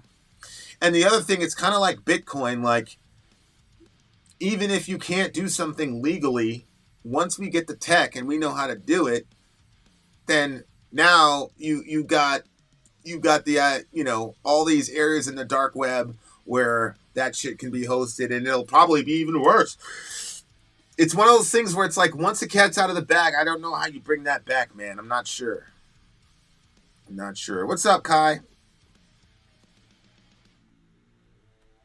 Do you think Julian Assange will have an accident? Will decide to just kill himself like that Boeing whistleblower did? Yeah, man, that was crazy, dude. Of all the people to whack, right? Like, yeah, that was incredible. The biggest thing to me was the Epstein thing. So it's like, that's the thing that freaks me out, is that all of us collective, none of us believes that Epstein killed himself. So what we're all saying is, we believe that our government officials, like actors that are current in our government, are so corrupt that they all took part in whatever, this Mossad operation, whatever you want to call it, okay? But they have enough to where they had credible evidence of blackmail to the point where this guy was able to control some of those powerful people in the country. And we're saying that right before he was brought to justice and all that tea could be spilled, he killed himself, but he really didn't. We believe that the government killed him. And we believe that both sides of the government killed him, because both sides of the government told us the story, but none of us believed the story. This is one of the funniest things to me about my like Trump supporting friends. Trump went along with the Epstein narrative. He never questioned it. But none of you believe that that's how he went out. So if Trump is being attacked by the deep state, why is he participating in that deep state action? Which is, I don't think anybody really truly realizes how significant the Epstein assassination was. This is a government boldly and nakedly saying, we're going to kill this guy in front of all of you. And we know that you know that it's not true, but we're going to keep saying it's not true, and none of y'all are going to do anything about it. That, as a test case, is terrifying. It's not like Julian Assange, because even with Julian Assange, there isn't a complete universal story about what's happening with Julian Assange. You have some people, you have CNN, he's a political prisoner, blah, blah, blah, blah, blah, blah, blah. With Epstein, it is 100% across the board. He killed himself in prison. No question. I don't know, man. That right there is terrifying to me. And I need one of my Trump supporting friends to answer this. If he's not part of the deep state, why did he go along with the Epstein story when all of us know that that's not what happened?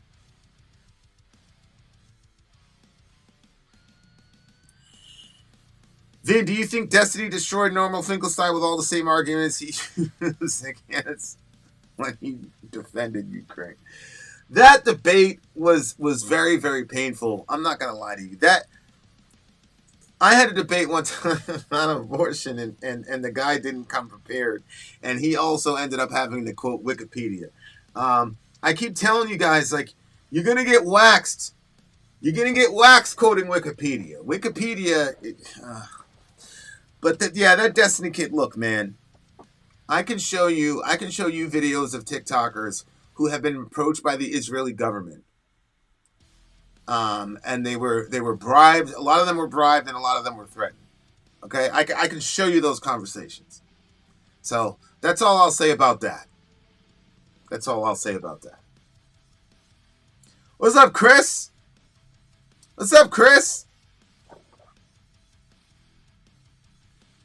I don't think the deep state is aligned on all subjects. I agree. Like most rich, crazy people, I think they disagree on some subjects and get in tiffs. That's most people, right? Like, I'm sure people like me like half the time, right? Like you like me half the time. The other half, you're like, man, fuck that guy, bro. You know, they're just like everybody else. I keep trying to tell my son, like, these people are not, the scripture says, it's Psalm chapter 2. It says, why do the nations rage and the peoples plot together? The kings of the earth set themselves and the rulers take counsel together against the Lord and against his anointed. So against God and the Lord Jesus. That would be you, Mr. Klavan, and you, Mr. Shapiro. Let us burst their bands apart and cast away their cords from us. So it's like, we're gonna undo the rule of Jesus and God the Father. And the next verse says, he who sits in the heavens laughs. The Lord holds them in derision. He mocks them. Sometimes somebody will say something, I start laughing at him. I can't help it, dear listener. I'm created in the image of God. God is laughing at these people. I'm not worried about these people and their conspiracies, bro. I'm not worried one bit. I laugh at them, but at the same time, I laugh because they're not going to be successful in their ultimate goals, but that doesn't mean that we can't cry along the way, because there's a lot of fucking suffering that the world gets subsumed under with these people's attempt to rule the world and take over. Do we believe more reports on Epstein is that his body is killed and buried? Well, I told Sori this. I don't know if I've ever said that publicly, but we've never seen that man's body either. You see what I'm saying? We don't know if he's in Aruba right now with the name, John Smith or whatever, with blonde hair and a beach body now. We don't know what tech and all the rest of the shit does. We didn't see that guy get buried. You didn't see bin Laden get buried either, right? So how do we know?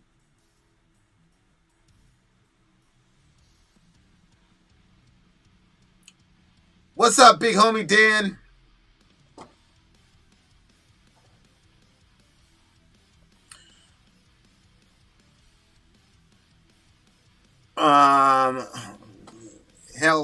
Hell says my thoughts exactly. Yeah, and I'm more inclined. I think we're pretty aligned on this subject. I think that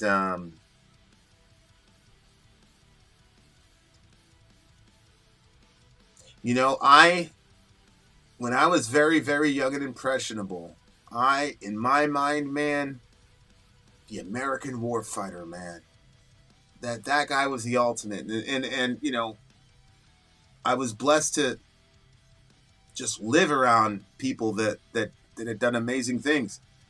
And this is like right before 9/11. Literally, like as we were moving in from New York to Maine, like the guy that was helping us in was a Navy SEAL. Like literally, the guy was a Navy SEAL. He earned all his bones in Grenada and shit. Like I used to go over his place. He used to tell me this is all shit before 9/11 happened. So like, I was just completely enamored with that whole thing, and it was a very crazy awakening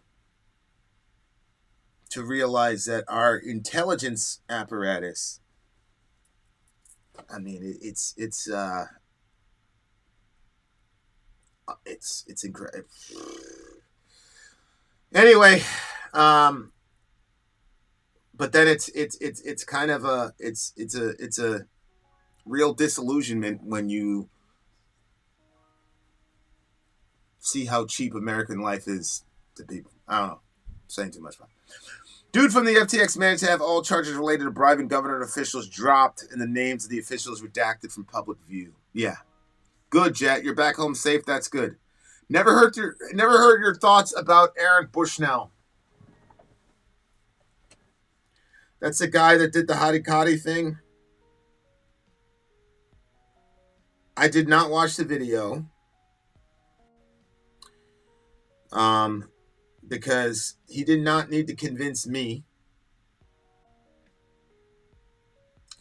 I wonder I understand the sentiment, but I almost wonder if the guy was such a good, there's a scripture. It says, men of whom the world was not worthy. And I just think that he did not belong in the time period that we're in. For that kid to think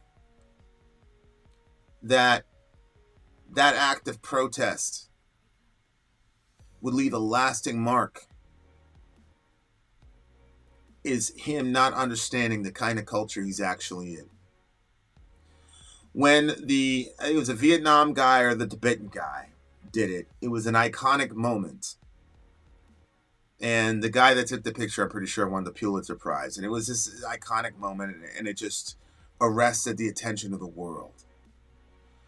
But that was during a time before the internet, before all of us have witnessed hundreds, some of us thousands of actual deaths on our screens.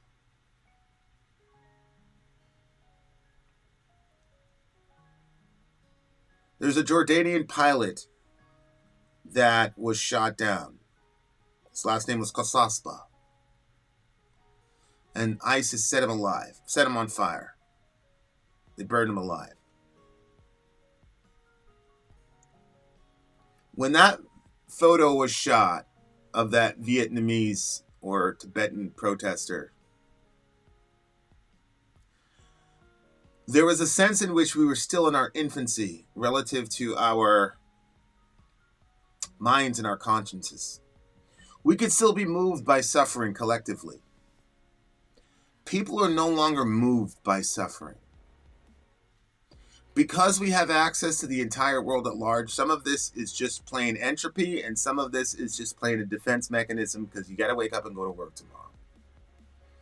But so many of us have seen, look, my city, dude randomly decided on a Wednesday to go out and kill 20 of us.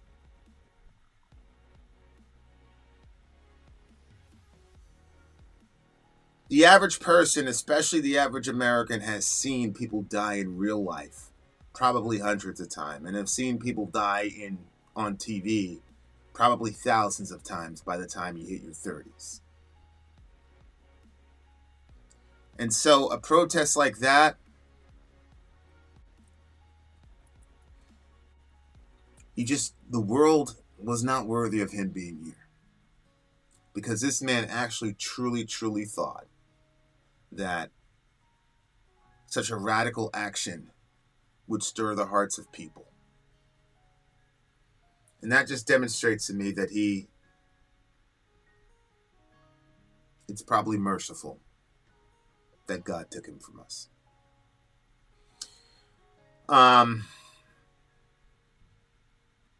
So that's kind of my take on the kid.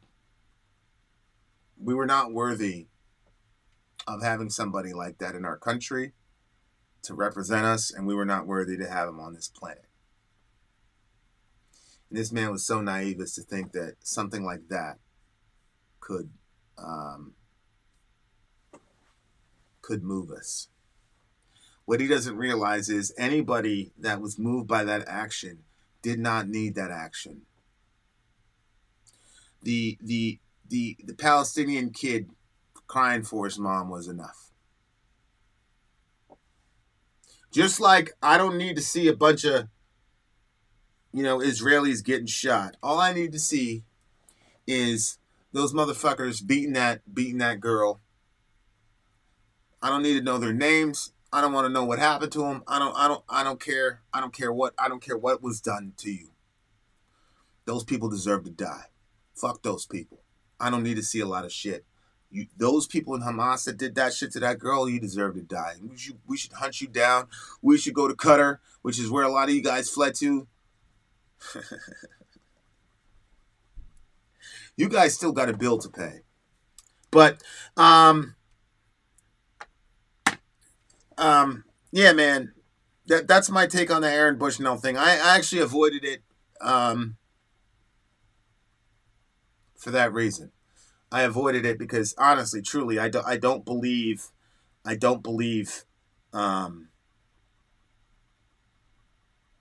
a person like that can last long in a world like this.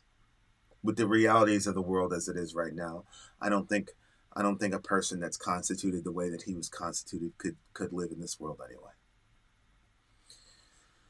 And, all of us have different ways. I take a very cynical kind of perspective and assumption on how people can look at all this carnage and be so unfeeling. But the fact of the matter is, it's hell to empathize with these people. I mean, the empathy that this kid had, look how far it drove him.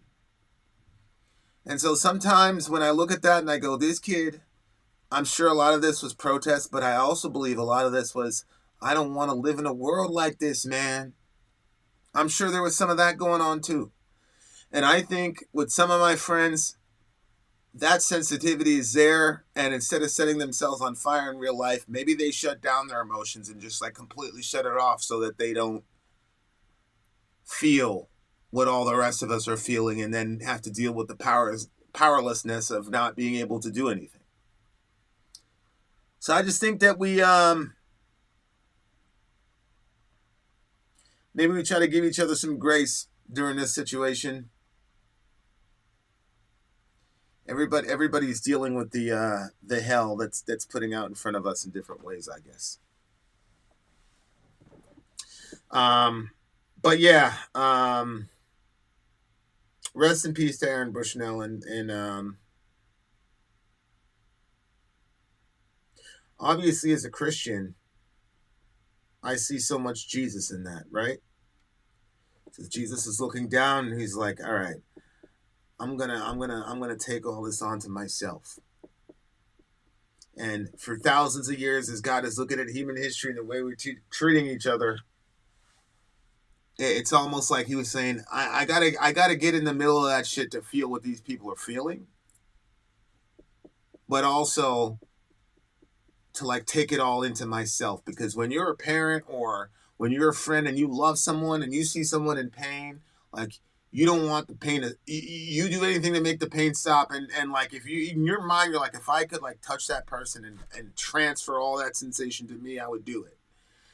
And I think that's what Jesus is doing on the cross. I think that every second of pain that Aaron Bushnell felt, Jesus was feeling with it.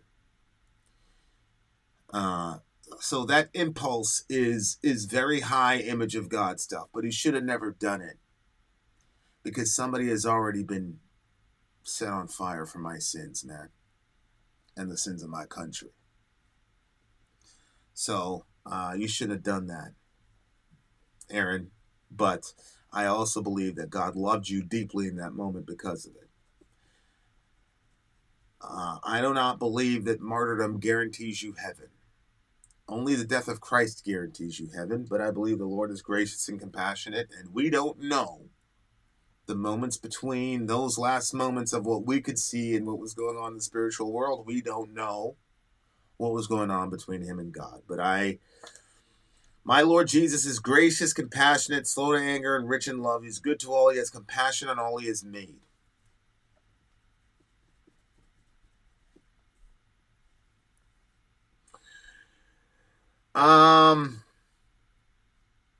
You got to check out the new X-Men cartoon reboot. It's a direct continuation of the 90s cartoon.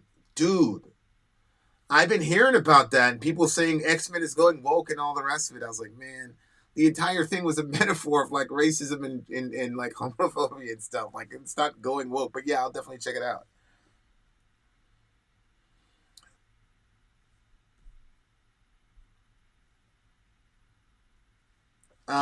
Imagine canceling someone's cash because they're Palestinians speaking up for their own people in the land where their father was born. I mean, Bodica, we saw that happening to Russians. You had Russian tennis players that got suspended from opens and all the rest of this shit because they would not denounce Russia. Like, this is insane. That's how these people eat. And again, like, nobody's crying for millionaires. That's fine. But, like, that's how these people eat and feed their families and shit and establish their legacies. And that's what they worked for their entire life, you know? And now it's like, oh, you're not decrying your homeland. You're not betraying your country. You're going to fuck up your life. Yeah, man. It's incredible. It's absolutely incredible. It's incredible who that happens to and who that never happens to. A lot of people like series with metaphors from marginalized people precisely because actual marginalized people aren't present. They can enjoy the drama of a struggle without seeing those people. That's really crazy because there's not a lot of black dudes.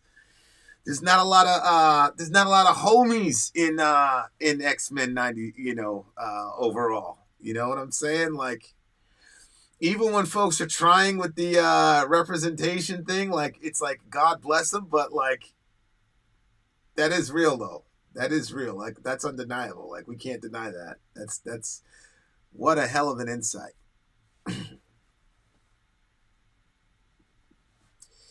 Yeah, as the Father shows compassion to those who fear him, he knows our frame. He remembers that we're dust. That's exactly right.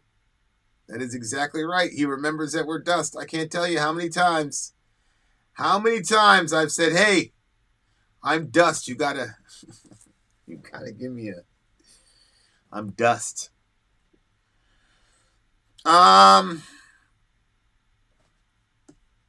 Yeah, that's my thought process on that beautiful guy. That beautiful guy. I needed those words today about Jesus Christ. Thank you. Well, I need him. I need him every 2 seconds, man. So it's just stuff that I'm telling myself that I let slip out.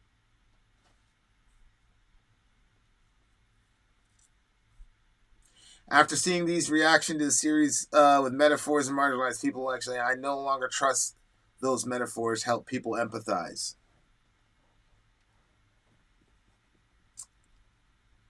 I did not find out that the X-Men was one of those metaphors until much, much later in my life. So I definitely get your point. And, you know, it probably would have been a lot more clear and obvious to me if there was a little bit more representation. But you know what it's like when you're black, you don't even you don't have a lot of markers, you know what I'm saying, of representation. So you know, you're just always an observer in other people's shit. So like that wasn't even in my mind. Would that have been okay to do to Nazi Germany athletes? No, I don't think it's ever right to make a countryman repudiate his country as a gateway to entry. No, I think we need to keep those things separate. You know, our country killed 1 million people, at least in Iraq and Afghanistan. Nobody forced us to swear off America. Nobody forced us to swear off America all those times we went to the Olympics.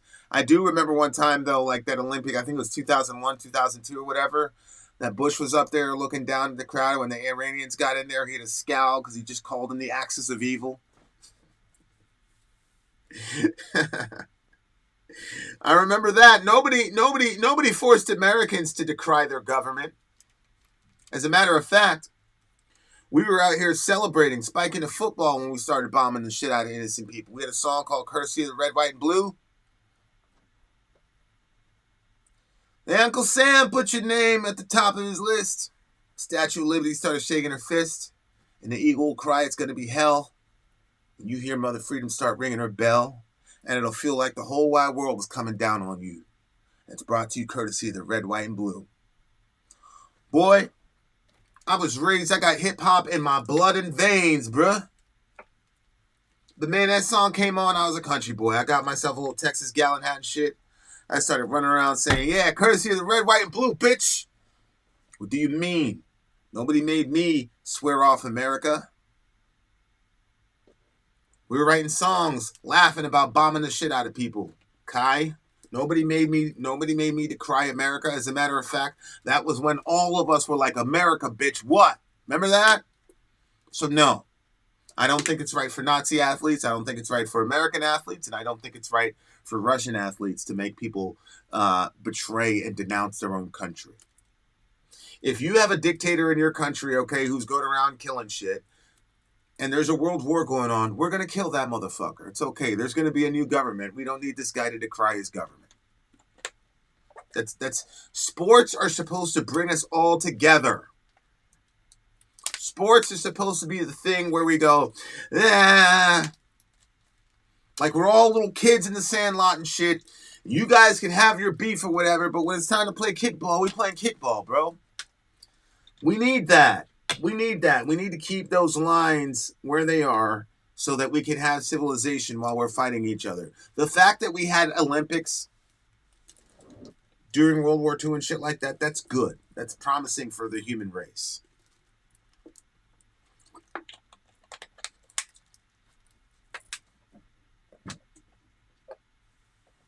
Did you identify with the Indian and no Westerns? I believe, like Gene. Well, that's interesting. I'm not sure because my stepdad was really big into Westerns. And so I thought they were trash because it wasn't a cartoon and it wasn't ninja fighting. So I just thought they were trash. So sorry.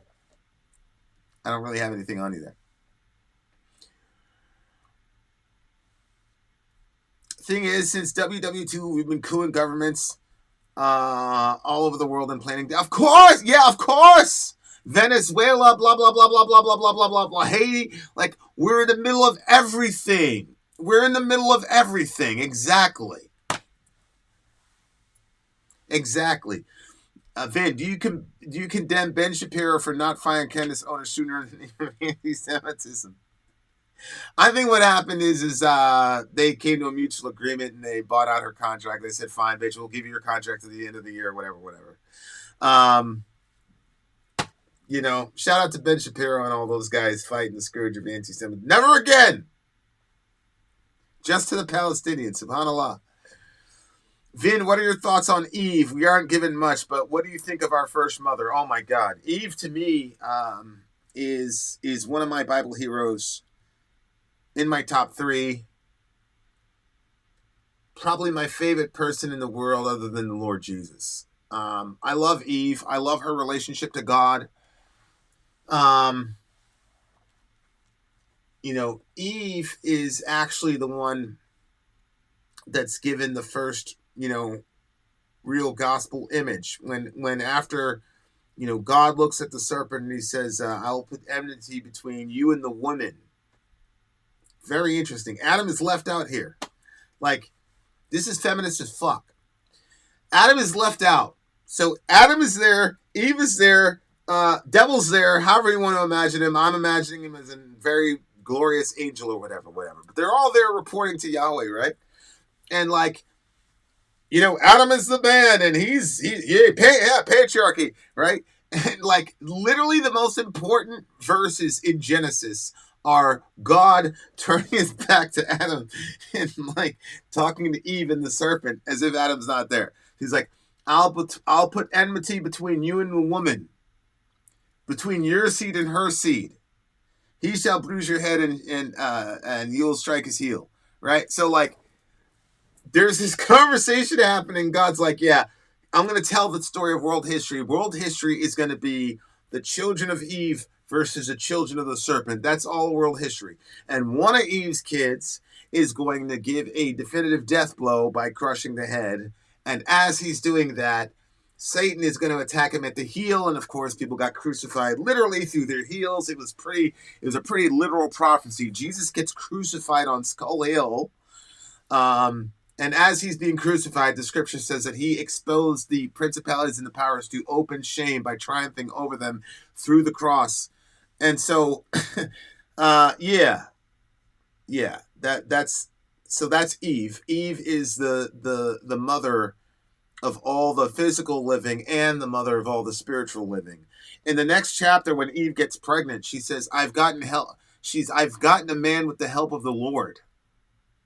So again, when she talks about having her child, again, Adam is completely etched out of the picture, and she says, I've got a man with the help of the Lord. It's she has such a dynamic and raw and real relationship to God, and you don't hear that coming out of Adam. I mean, look, I don't have a lot of use for Adam. Okay, to be honest with you, I'm not one of those guys. I don't have much use for Adam. He's just worthless to me as far as a man and all the rest of it goes. But Eve is just a profoundly incredible character to me.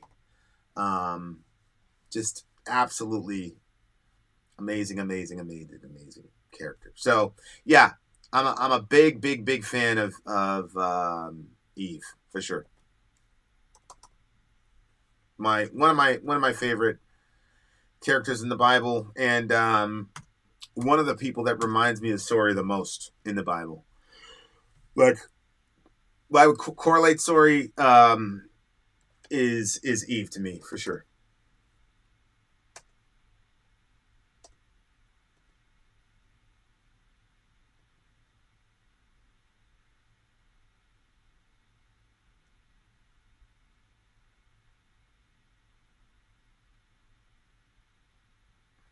See, look, here's another one. So Cain kills Abel, right? And so it says, Adam laid with his wife Eve again. She gave birth to a son, and she named him Seth, saying, God has granted me another child in Abel since Cain killed him. So she's just so God-focused. She has everything in her life goes back to her relationship with God. And Adam, I don't want to be disrespectful because the scripture says honor your father and mother. But in these three instances, Adam is just like completely etched out of the story. It's weird. It's weird. Practically speaking, who did their kids have their kids with? I mean, look, these guys were living 500, 600, 700 years. So that doesn't really bother me at all. It would be the same answer, right? We had a common ancestor. And at some point we had two folks, right? And they procreated. But yeah, that never really was a problem for me. At some level, everybody had to be incestuous at the beginning. But yeah, man, I'm a big fan. I'm a big fan of Eve. Adam is. I mean, I really can't find one positive thing said about Adam other than the fact that he was created, I guess. But other than that, I don't really have a lot of use for Adam in the Bible, to be honest with you. There's not really much. There's not much I can point to Adam to my kids and say, be like that. Most of the time with Adam, it's don't be like that. Like, there's nothing I can see in this dude's character where I'm like, yeah, man, like you had two boys about to beef with each other and you didn't know that one of them was mad enough to kill the other one. How did you miss that, bro? I don't know, man. Like, I don't know. I don't know. And it doesn't seem to me that the author of Genesis had much use for him either. Because like I said, he doesn't say anything. He doesn't say anything positive about him. But Eve, we keep getting showed how, like, dynamic Eve's relationship with God is. Like, she relates God to everything. Happiness, tragedy. Hey, I've got a man with the help of the Lord. Hey, the Lord just gave me another man to replace Seth, Abel, because like, she just relates everything to God, whether she's happy, whether she's sad, whether she has tragedy, whether everything goes back to that close relationship with Yahweh. And I just don't see that with Adam, man. I don't see it. So I see him having sex. I mean, literally, that's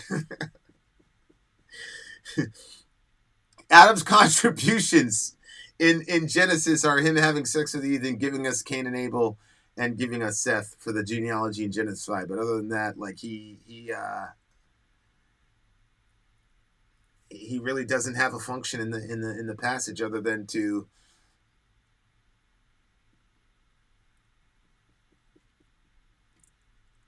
I mean, honestly, like, this is one of those things where, like, you expect this is an ancient Near Eastern document. If one person was just going to be a breeder, you would assume that they would make the woman the breeder. But in reality, when you hear Adam and Eve, he doesn't do any contributions. All he does is get people pregnant, but he doesn't give us any spiritual insight whatsoever to anything.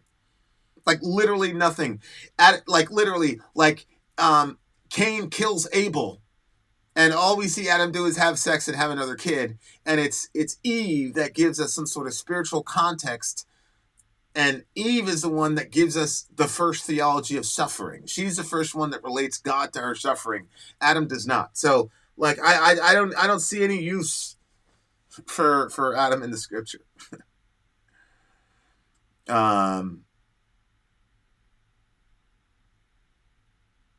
Yeah, Kai, I don't know what the historical circumstances are between you and Russia, okay? But I am sure that they've done horrible things to your folks. But that does not mean that justifies all the horrible shit that we've done to them. And I'm specifically talking about America, Kai. I am not invalidating the suffering of any of your people. Believe me, I've been part also of a people who have suffered unjustly at the hands of other people. But that does not justify the actions, the incitement, the threatening of Russian people, and it does not justify the sanctions which Noam Chomsky and others who are conversant with this call acts of war. We have made life horrible for those Russian people, and we're not doing that for y'all. We're doing that for our purposes, and our country is using your fear and hatred of those people in order to push our agenda. I can assure you, my country doesn't give a flying fuck about you and your people and what the Russians did to your folks. We don't fucking care. We have our own agenda. And I can almost promise you it's about building the United States empire and has nothing to do with you getting any get back or whatever it is for your beef with Russia. I can tell you as a person who has had my people endure various calamities, I think you need to let it go, is what I think. I think you need to let it go, and I think you need to move on. Because you're not being set up to look at this rationally.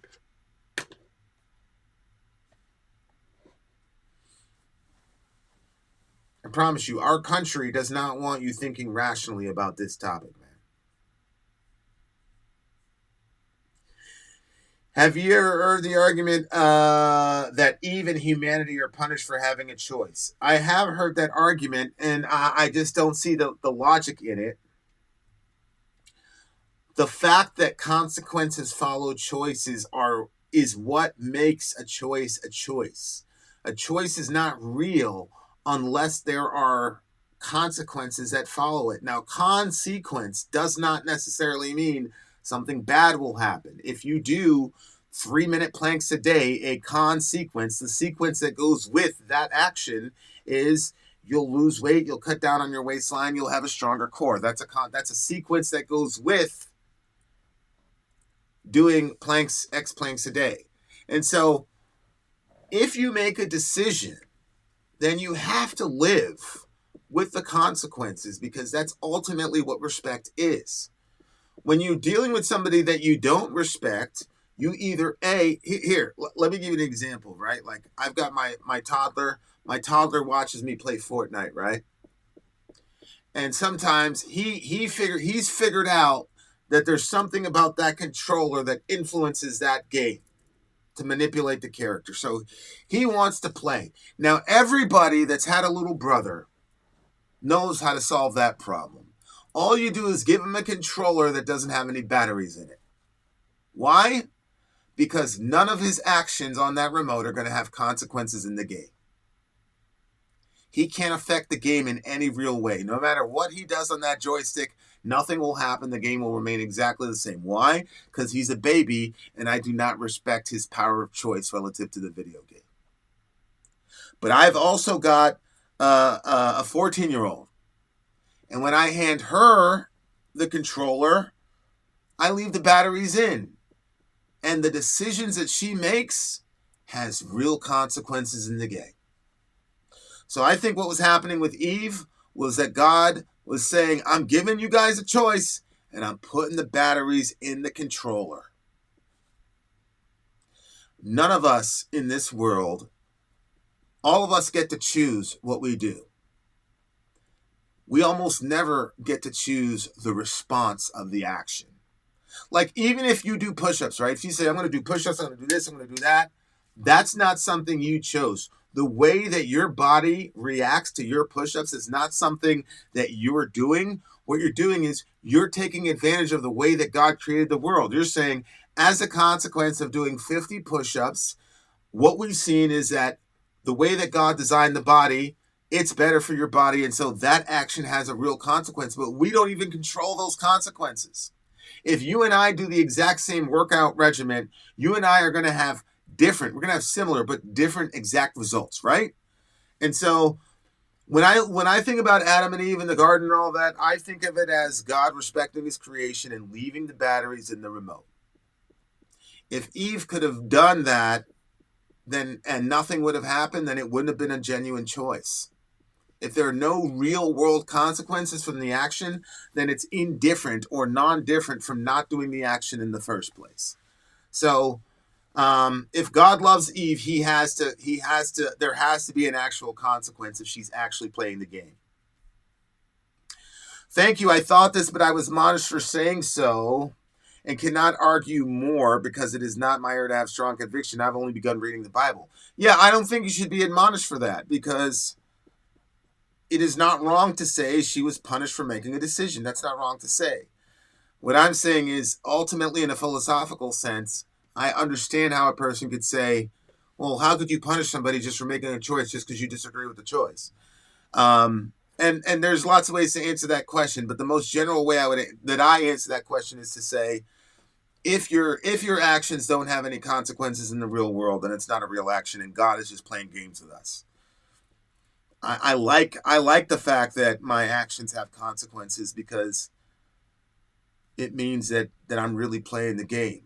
You know what I'm saying? Like, I'm really, like, it counts. It's like sometimes, like, we're watching the All-Star game, like the last All-Star game, it was like, I don't know, like 500 to like 400 or some ridiculous thing like that.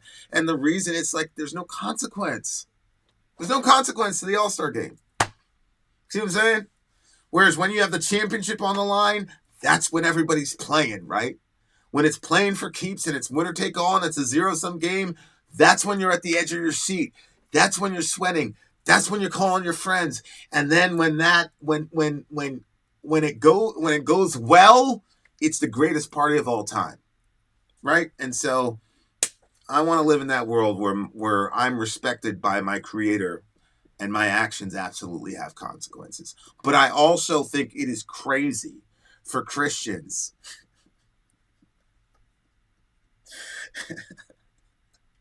to be upset that people are saying, well, wait a fucking second. Like the first time I had that problem, it was Exodus 4. God said, all right, I'm going to send you Moses. You got to go talk to Pharaoh. I'm going to harden his heart. He's not going to listen to you.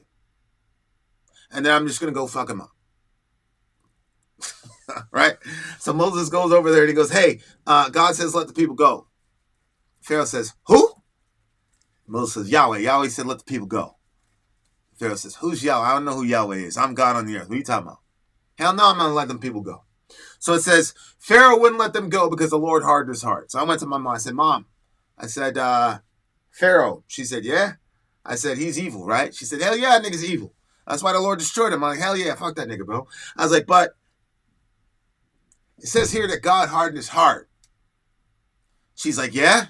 And I was like, well, it says that God hardened his heart, and so he wouldn't let the people go. So she's like, yeah?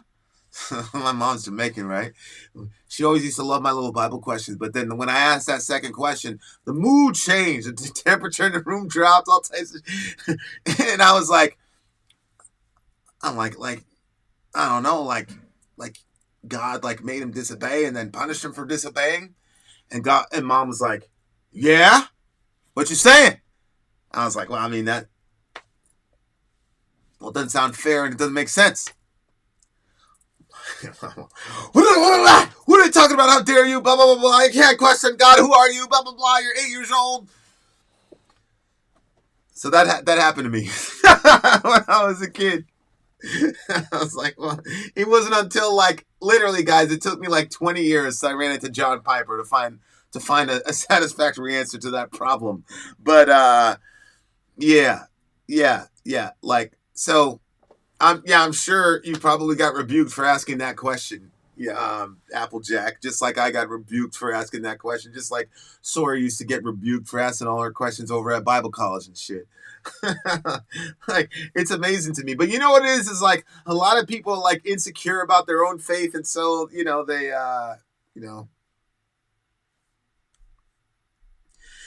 technically speaking, did Absalom do the right thing? But hell yeah, he did the right thing by killing. Okay, so what happened is that these guys were in a blended family, okay? So you had half-sisters, quarter-sisters, half-brothers, whatever. This guy, Amnon, falls in love with one of his half-sisters. This is one of the reasons I know that the Bible's true, because all of this guy's tea is out for everybody to know.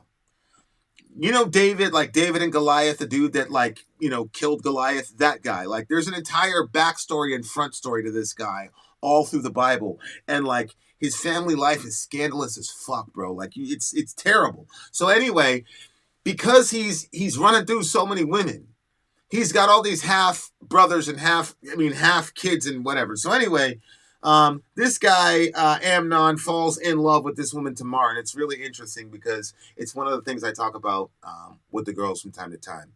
It said that he loved her. And then he concocted this plan. He told her that he had COVID, so she went to take care of him. And then he basically locked her in the room, and then he violated her. And so her full brother Absalom hears about it, and the entire kingdom basically heard about it. And David, who I would say was a bit of a misogynist, bit of a chauvinist misogynist, did nothing. Did nothing. So Absalom, so here you go. You've got Amnon who rapes his half-sister Tamar, okay? Absalom and Tamar are full-blooded brother and sister. David, the father of all these kids, does nothing. Absalom then throws a party, and he invites David to the party. He invites all his brothers. This is like a year later. He invites his brothers and sisters. And David, at the last minute, decides he's not going to go to the party. At the party, Absalom finds the dude that raped his sister, his half-brother, and murders him in front of everybody.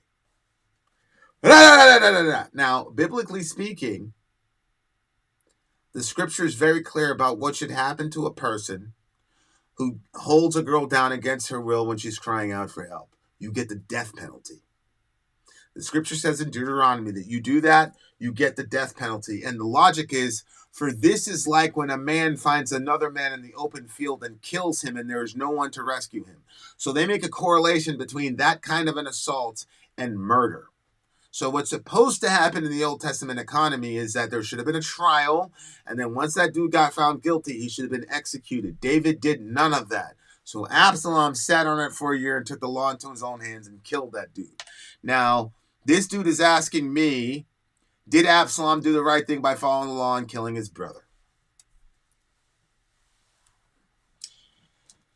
No, because he could have went to the prophet.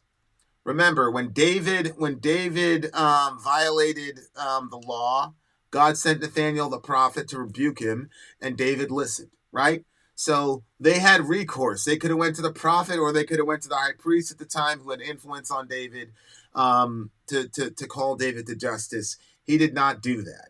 If he would have done that, if he would have tried to pull the levers of justice and it still didn't work, then I would be like, okay, cool. But you cannot have vigilante justice. You just cannot. And it's one thing if you go through all the levers where a lot of people don't understand, like the eye for eye, tooth for tooth law, the lex talionis law, is not designed to give you revenge. That's not the spirit of that law. The spirit of that law is to say, if somebody stubs your toe, you don't get to shoot him in the face. Because that's what was going on at the time, right? So the lex talionis was there to bring people in and not have them be as crazy and commit as much murder as what we would want to do. So what I would say is that because Absalom did not go through all the channels to fight for justice for his sister and took justice into his own hands, I'd still say that he was wrong for that in the meta sense, not in the in the immediate. I don't give a fuck, man. And to be honest with you, I didn't get to grow up with my sister, and it was probably for the best. But if somebody would have done that to our sister, yeah, people would have got hurt, bro. And that's not being a gangster.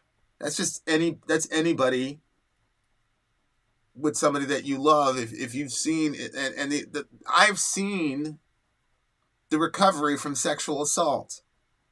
Newsflash, it doesn't. I'll say it this way. My wife got we were playing basketball. She tore ACL. My wife is the most athletic woman I've ever met in my life. If she wanted to do UFC, she could have done UFC and would have went down as one of the GOATs. If she wanted to do soccer, like U.S. women's soccer, she'd have went down as one of the GOATs. My wife's the most athletic woman I've ever seen in my life.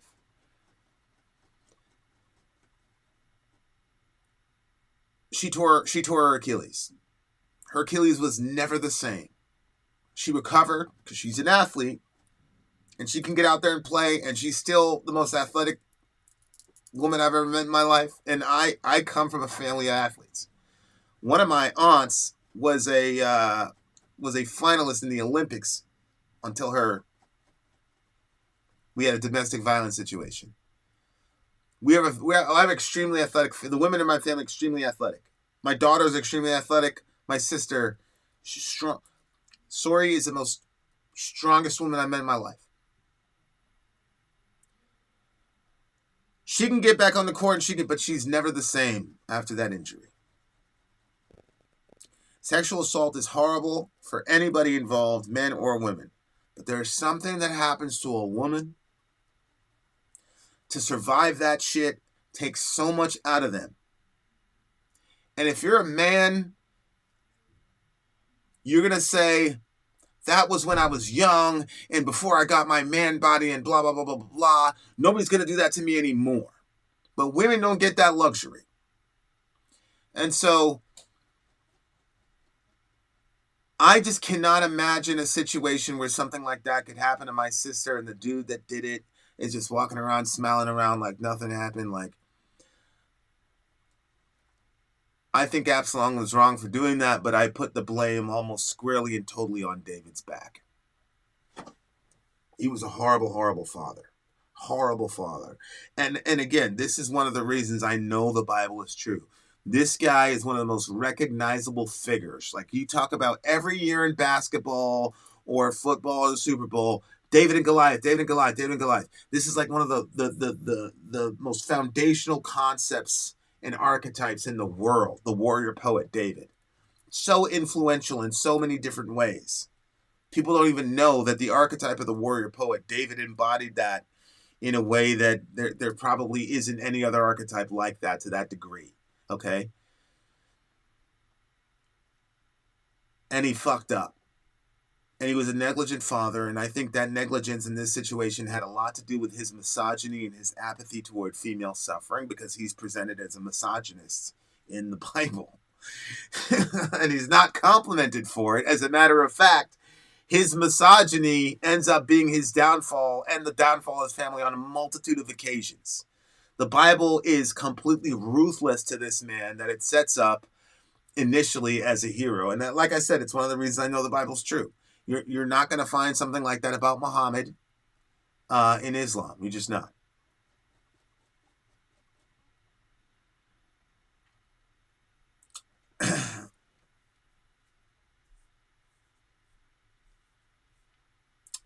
My best friend, little sister, was assaulted. Cops said there wasn't enough evidence to press charges. Vigilantism can be tempting sometimes. Yeah, I mean, look, if something happened to any...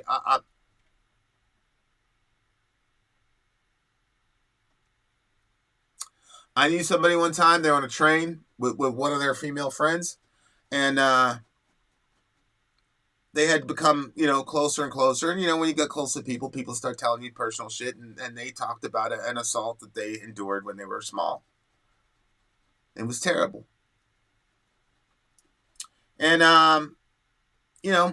life goes on, blah, blah, blah. They're sitting on the train, and she goes, "That's the guy." He said, "What?" "That's him right there. That's him." So them dudes, it was 3 of them. They sit on that train, and they sit on that train all the way to uptown Manhattan and got off the train with that dude and followed him to his apartment. So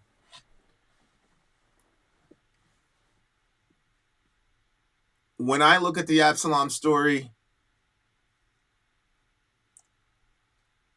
you cannot do that. You cannot have vigilante justice. You should have went through all the levels of authority. You can't take matters into your own hands. Those kids, they were young, and we all know this happened when you're 6. There's not going to be any justice for this person. We all know that. So, that's the point. You cannot take vigilante justice. You should always go to the authorities. And if you're in the authorities, you should take those accusations seriously, because there's no way in the world that women are going to walk around and allow themselves to get violated without some sort of recourse. They're going to find a way. They're going to find a way. They're going to find a way to square that circle. I don't care how oppressive the environment is, they're going to find a way. I've been in some really austere situations where you would think that women are whatever. I promise you, they're jujitsu in this situation. They've never taken this shit lying down. There was always a way to resist, believe you me. Vin, does the law of man supersede the law of God? No. But Christians a lot of the times want to put something in the arena of the law of God that isn't. like taxes, for example. Christian, taxation is theft, blah, blah, blah, blah, blah. Man, shut the hell up. All the Bible told you to do was pray for the king and pay your taxes. That's socialism, then. Man, be quiet. So yeah, the law of God always supersedes the law of man, but there are many times when those are not in conflict, but we want them to be because we don't like the policy. But for example, the law of man says that it's okay to kill a child if you don't want him, and the law of God says that all life is precious, and the weaker you are, the more the responsibility is on the society to protect you if you're weak, not discard you if you're weak. So that would be one example where the law of man comes into cross purposes with the law of God. What the task of history and philosophy really is what laws, and this is everybody has to contend with this, not just Christians. What laws or morals should be imposed and enforced on a society, and which set of laws and morals should be suggested but not imposed? See the difference there? There are some moral facts that we impose on people. So one moral fact would be sexual assault is wrong. It is always wrong, categorically wrong. And if you disagree with us, we will stop you. We will impose our non-sexual assault philosophy onto you. Right? That's an imposed morality. Another kind of morality in the sexual arena would be it is unwise to sleep with 50 people a year, because that's going to result in you siring a bunch of kids and most likely spreading all kinds of diseases and shit, thereby weakening our gene profile. So as a culture, we're gonna erect certain things in place to discourage that kind of a lifestyle. But we're not going to send you to prison for it. Does that make sense? So every philosophy of every social philosophy has to have those two categories of which morality do we impose and which morality do we strongly suggest. And that, my friend, is a very, very, very, very tricky knot to untangle.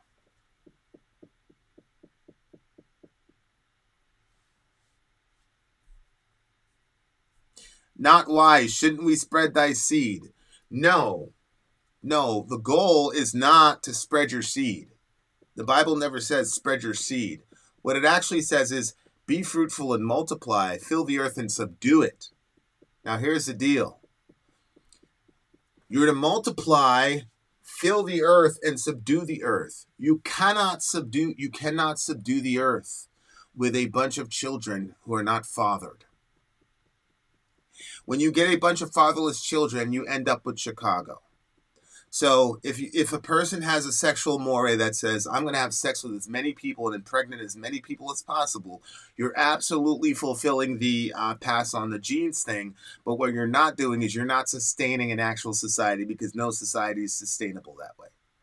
And that's the reason why the dudes that sleep with 50 women at a pop, Andrew Tates and things like that, are mercifully the anomaly in a given culture, not the rule, because nature would select that out of behavior because there's no way to maintain a society under the weight of all those fatherless children. I'm joking. I have one kid. I don't act horse shit. No. I'm not talking about you though. But I do think it's important, because that's what I'm talking about, the complexity of morality, right? Because when we talk about our sexuality, there's some forms of our sexuality that we all agree we're going to impose on you, and we don't care if you have a different opinion or not. We don't care. We're just going to impose it on you. And then there are other aspects of sexual morality where probably the general consensus of society, it's not a good thing, not a wise thing, and should be highly discouraged, but we won't make it illegal, right? So I think one of those would be pornography. So to me, pornography should be illegal. That would be one where I would impose on the society, we're going to make something illegal. Does subdue the earth mean destroy its climate? When you bring innocent life into it, the climate will collapse completely by the time they're 45. They say God has a plan, free will is fake. I mean, Matthew, they were telling us that the world was going to end in 2012, 2017. I'm sorry, the Earth, the climate change people to me remind me of the doomsday prophecy people I grew up with. You know, like 88 reasons Jesus is going to turn in 1988. Then it was 89 reasons Jesus is going to return in 1989. I mean, literally, like, it's the same thing with these climate people. So, at some point, is there really going to be a wolf going after the sheep? I'm sure, but I'm not. I'm not worried about the climate crisis. What I will say though is that I'm not worried about it in the sense that I think it's going to ultimately be our undoing and destroy the world, because I do believe there's a God in heaven. But I do think that if your dad gives you a Lamborghini and says, "Hey, I'll be back," and your dad comes back and half the paint's gone and you smashed it in and there's cigarette burns all in the upholstery and shit, like, I'd be ashamed. And I'd say, you're a horrible, you know, that would be me being a terrible son. Look at this crazy gift your dad gave you and you absolutely fucking ruined it. He gave you this unearned gift. He just randomly hit you with a Lamborghini and this is what you did with it. That's kind of my posture relative to the earth. I have no hatred toward the Russian people, just their leadership that is using the long tradition of abuse towards its own people. I mean, okay. I mean, if you say so. I mean, I'm not God. I don't know your heart. The dichotomy between Russia and its people, okay. At the end of the day, you want those people to have weapons right to the hilt of their border. And their leader has begged us for over a decade. And we continue to poke the bear. I'm sorry. You're asking those people to do something that my leaders wouldn't do. So I don't know what you want for a solution. I don't know if you, Kai, if you think the solution is that the Russians are supposed to just deal with American aggression like everybody else. They're not supposed to stand up for themselves. I mean, I think they got a different agenda, man.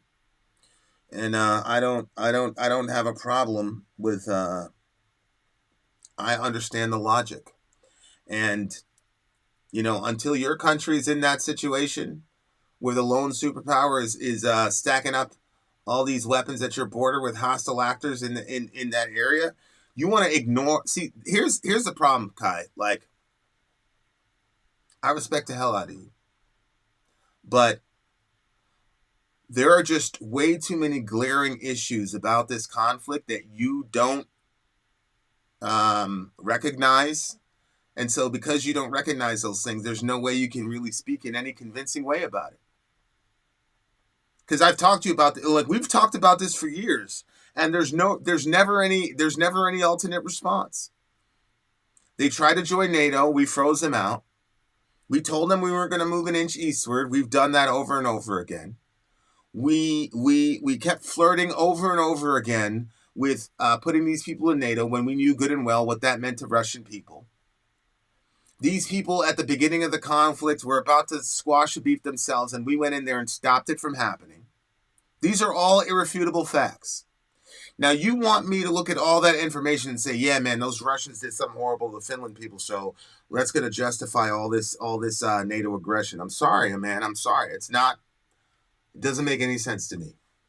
And I'm sorry, there's nothing you can say to me relative to like, oh, I don't hate the Russian people. I'm just mad at their government. Well, none of the sanctions and shit hurt Putin or anybody in that government. It hurt the Russian people. So I don't know what you want me to say. I just think, like I said, that's between you and Allah. I just think that you have a state-sponsored hatred and fear of Russian people, and I'm not. It's not my place to tell you that you don't have the right to feel that way. But that doesn't mean that I'm going to suspend my powers of reason. I have no reason to be, quote, against Ukraine. As you know, when they actually crossed the border and went in there, I was completely Slavic Ukraine, blah, blah, blah, blah, because I didn't know what the hell was going on. And then once I started looking at what was going on, it became very, very clear to me. Once again, my stuff was the Arab Spring. Like, that was my, it was my life for, a while. But we're all over the place, reorienting maps, doing all types of crazy shit, Kai. So, I'm with you. All right, Dusty Baron, man, like, I'm not gonna relitigate this, man. I'm not gonna relitigate this with everybody. Everybody knows my position on the Russia-Ukraine situation. So I'm just not gonna do it. We're the aggressor here. We're the ones that are fomenting this war. We're keeping it going. This is a proxy war. We're using the Ukrainians as human shield. We don't care about Finland. We don't care about none of these people. I'm okay. I feel pretty comfortable with John Hirschmeyer, Noam Chomsky, Boris Yeltsin. Literally every person who's ever looked at this has said that we are the number one instigators in this situation. That's not debatable. It's not excusable. These people sat down together and were about to squash the beef pretty early in this, and then we sent the dude Boris over there to go fuck it up. Dennis Kyrie was out there trying to get these people to negotiate peace, and the Ukrainians killed him. Miss me with all the other stuff, man. Miss me with that. Russia invaded Ukraine. You can't say the U.S. is the aggressor when Putin's a literal invader with soldiers in another country. No, Dusty Baron, no. I'm sorry. That world is simple for you. You can call in if you want. You can come in. We can have a conversation. I don't live in that world, man. I'm sorry. I don't know if you're familiar with the Cuban Missile Crisis, but those Russians were moving missiles over to Cuba. The Cubans had the right to do that, and we went out there and enforced the Monroe Doctrine. We almost went to World War III. So miss me with that, man. This is Americans. This is Americans sitting in a nice, cozy situation where nobody can ever fuck with them, or a country protected by America that nobody's ever going to fuck with them. And you don't know what it's like to have America as your enemy. So if you don't know what it's like to have America as your enemy, nothing you say has any resonance with me. Because you're speaking from a position of advantage and privilege. Are you denying that Ukraine is a sovereign nation? Of course I'm denying they're a sovereign nation. They're not a sovereign nation. They're a client state of the United States of America. They don't have any autonomy. You know how I know? Because when they autonomously decided to piece it up with Russia, we went in there and said, no, you will not.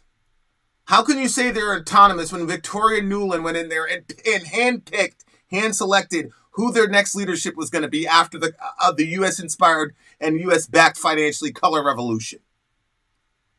Come on, man. Listen. I'm a YouTuber, okay? So what that means is I have extra time to look at shit. That's what that means.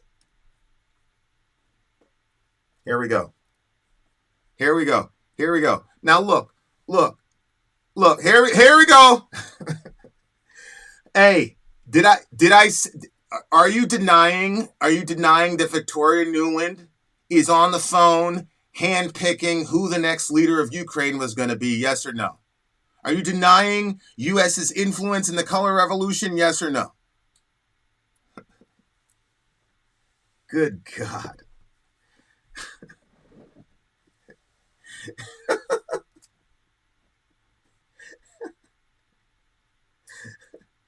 Look, like I said, call in. I'll give you a link right now. You can call in and you can explain all this to me, man. But unless you're in Russia, you're speaking from a position of privilege. Unless you're in Russia or Iraq and Afghanistan, you don't know what it's like to have the United States as your enemy. So if you're not in those situations, then you can't talk about it, man. Sorry. Listen to this guy. Are you denying that the past pro-Russian president was handpicked by the Kremlin? What are you talking about? Which one? The guy that they chased out?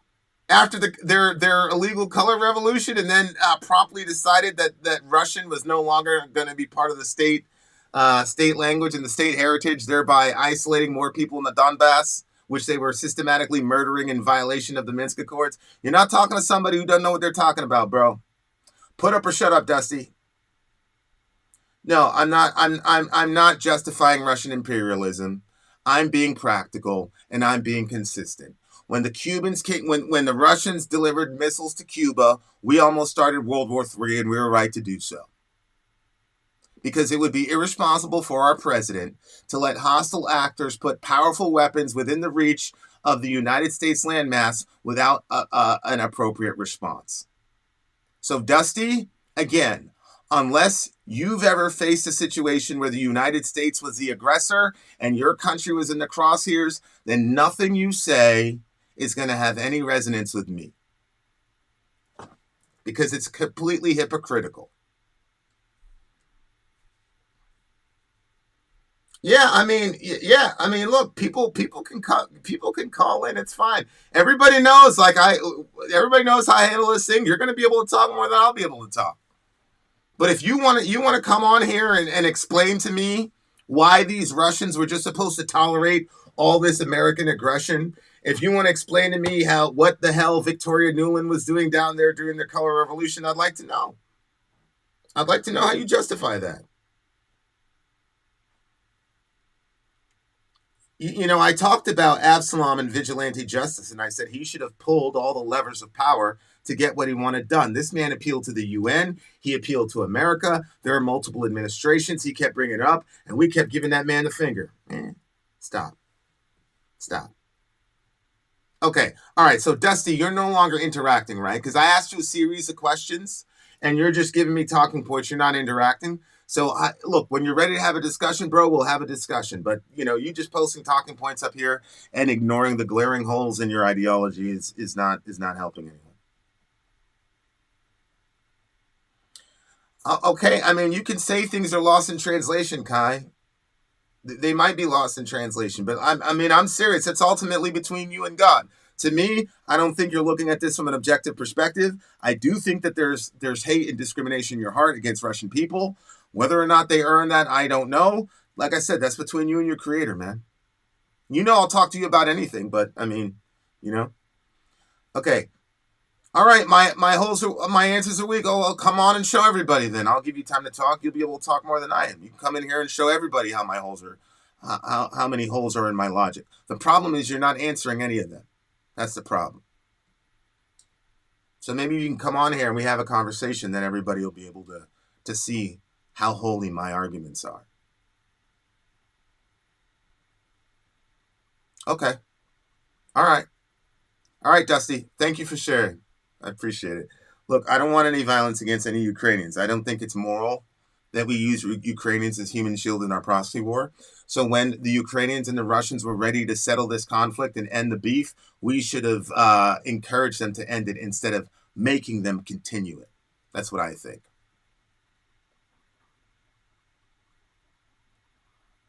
This is what happens. This is when people are propagandized and we can't talk to each other anymore. He's got a set of talking points and that's it. And he's not gonna deviate from them, because if you deviate from them, then we're gonna have to deal with facts.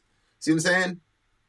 So, it's all good, man. I'm not mad about it. There's people have different opinions. It's okay. Kai, I don't think your English is limited. Your country has a bad past with Russia. They did horrible things to you. You don't like them, and you assume the worst of them, and you're going to ignore all the U.S. aggression and all the U.S. continuing in the fomentation of the war. You're going to ignore the fact that the Ukrainians themselves killed Dennis Kyriv. I've told you guys about this over and over again. Dusty, Google Dennis Kyriv. Dusty, if you would have called in, if you'd have got on and we would have had this discussion like adults, I would have had you answer me about Dennis Kyriv, who you probably don't know about.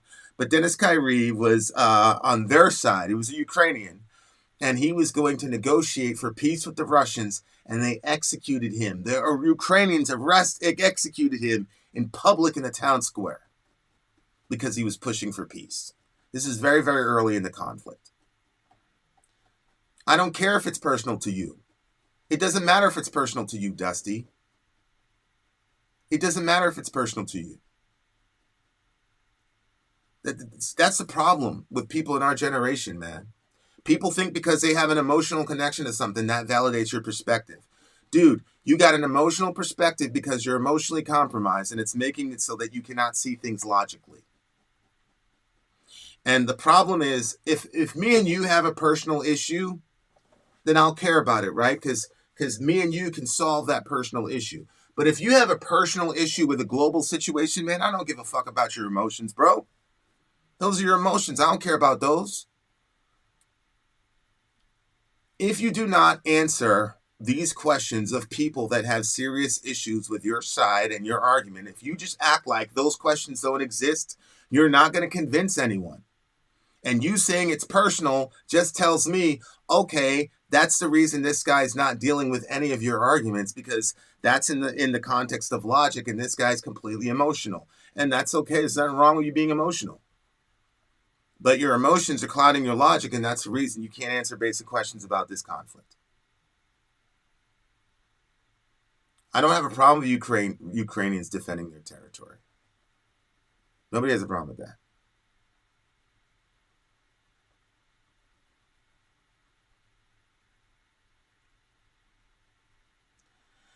Yeah, I mean, look, yeah, and it's okay. It's okay, Dustin, to be in your feelings. I got a friend. I got a close friend. One of my best friends on the channel. He's in his feelings about Russia. It's okay to be in your feelings. I'm not going to invalidate that. Your feelings are valid for you. But when we're talking about foreign policy, I truly, truly don't give a fuck about your feelings, bro. I don't. I care about Russians who've been completely isolated in the world, or attempted to be isolated in the world. And I care about regular Ukrainian people who just want to go to work, who are now running around with a Kalashnikov about to be hamburger meat,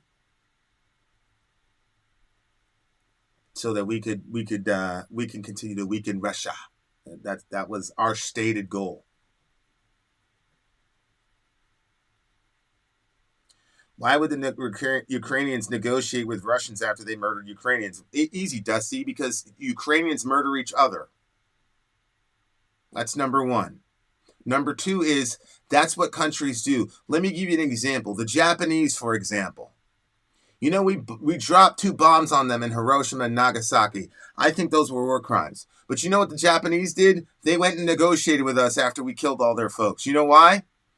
Because we told them, we have more guns than you. We have more power than you. We have got the bomb. You guys don't. If you guys don't surrender, we'll kill everyone.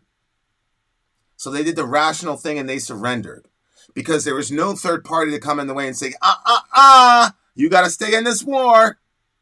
So at the very, very beginning of this war, anybody that knows anything about warfare knows the Ukrainians didn't stand a chance against the Russians. And very early in the war, they had negotiations for peace, and we stopped it. That's documentable fact. That's not something I'm making up. That's something that's accepted. Everybody knows it. That's what I'm talking about. And that's why your feelings are not pertinent here. They're not pertinent here. All right. No, I'm not above the emotional fray. I'm not above the emotional fray. What I'm saying is, I am not going to use my emotions to litigate this situation. And when I have a person that's being asked direct questions and continues to avoid them, I say, oh, that's a person whose emotions are dominating their logic. That's the difference. And I don't have a problem with your emotions dominating your logic. That's okay. It doesn't make you a bad person. It just makes you not someone we should listen to relative to foreign policy. You admitted it yourself. This is personal to you. Okay. That's okay. That's okay. All right, Dusty, I'm done talking to you, buddy. I'm done talking to you. You don't know who Dennis Kyrie is. You don't know any of these situations. You're spitting out talking points, and it's because you're emotionally connected to the situation. I validate your feelings. If the scenario you're telling us is true, I validate that. You have the right to feel that way, bro. For sure. Sure. Okay. But me personally, when we're talking about the lives of human beings, I am not going to say that I'm going to ignore all the aggression of my country, and how that's resulted in the suffering of Ukrainian and Russian people. I'm not doing that. I'm not doing that. Because those people got emotions too. Russians got emotions too. Russian citizens got emotions too. The people who we blew up the Nord Stream 2, whose businesses, we don't know all kinds of business. One of my suppliers is in Germany. You don't know all the fucking hell that we brought on those people and the plans and the businesses that they destroyed when they destroyed Nord Stream 2. Those people got emotions too. You are most likely an American sitting in a nice air-conditioned place somewhere, completely safe with no hostile actor on your border threatening your life. And even if there was a hostile actor threatening your life, you wouldn't care because you live in the only superpower on the planet that's been going around for the last 20 years, terrorizing everyone. And Applejack, if we're not the lone superpower on the planet, why is it that in every major conflict in the world, we're right smack dab in the middle of it?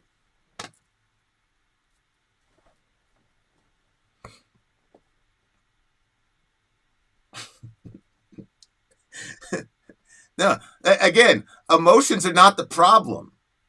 Only sociopaths don't feel emotion in the face of a tragedy. The problem is when your emotions outweigh your logic. And one of the ways we know when a person's emotions are outweighing their logic is when they ignore basic questions or just deny facts. There is no negotiation. What are you talking about, Dennis Kyrie? What are you talking? You're just wrong. Every major news outlet has talked about this. So, I don't know what you're talking about.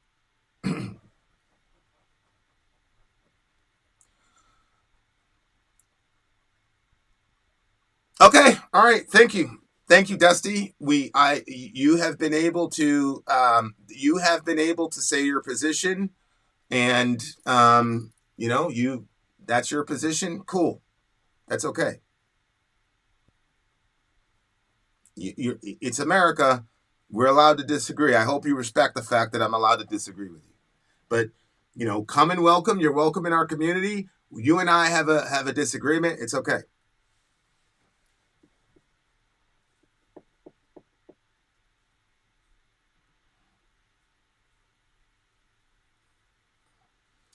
Yeah, I mean, if it comes to a topic like this where it's an extremely visceral reaction, I understand people's emotional responses to stuff. Like, I get it. We can live in both worlds. We can be emotional and say, and then at the same time we can say, yeah, logically, here's some truths that we don't like, but, whatever.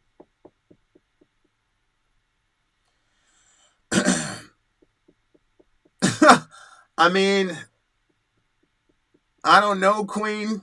I don't know, but I've had multiple conversations with the anti-Russian people. I mean, it's on Middle America. You guys can watch it. They usually get more time to speak than me, but it always ends the same way. So, what can you do? No, they can't. They can't. They cannot do that. Applejack, they can't do that. I mean, the Germans and the Russians had Nord Stream 2, right? What happened? What happened there? Who destroyed Nord Stream 2, Applejack? See what I'm saying?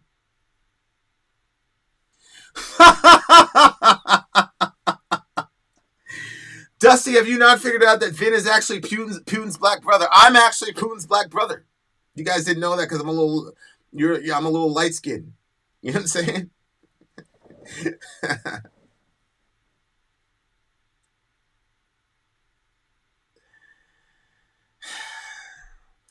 Let me ask you this: do you think Russia is unjustified to invade Ukraine and seize land?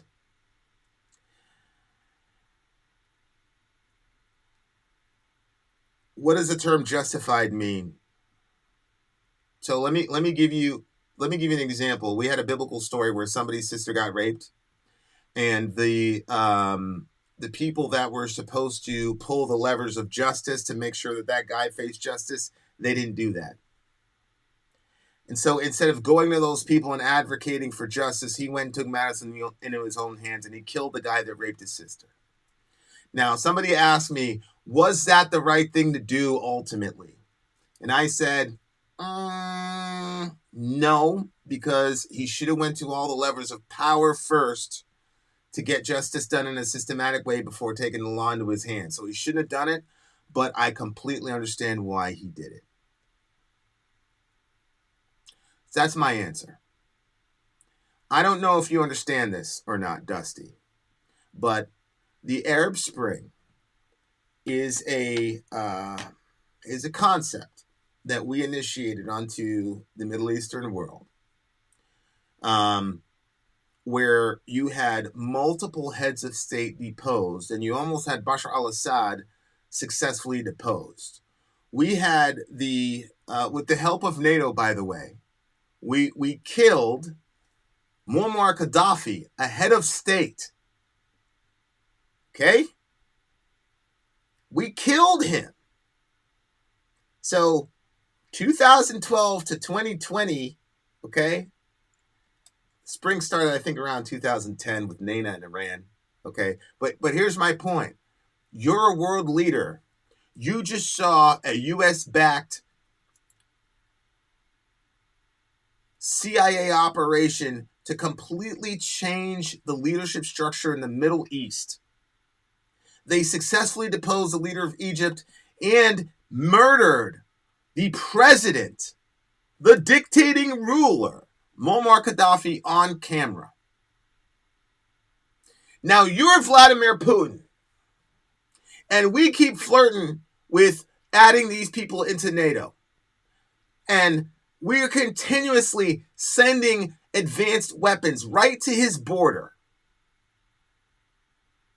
And you're telling me that there is no reason whatsoever to finally say, if you guys don't stop saber rattling, I'm going to do something to ensure the security of my country. On top of all the people that were getting systemically murdered in the Donbass region in violation of the Minsk Accords. So I just answered your question. Now please answer mine. Why is the United States constantly in the middle of all of these reorientation projects of the map? We're in the middle of it with the Arab Spring. We're in the middle of it with Hamas and Israel. And we're in the middle of it with Ukraine, Russia. Why do we keep showing up, Dusty? How come?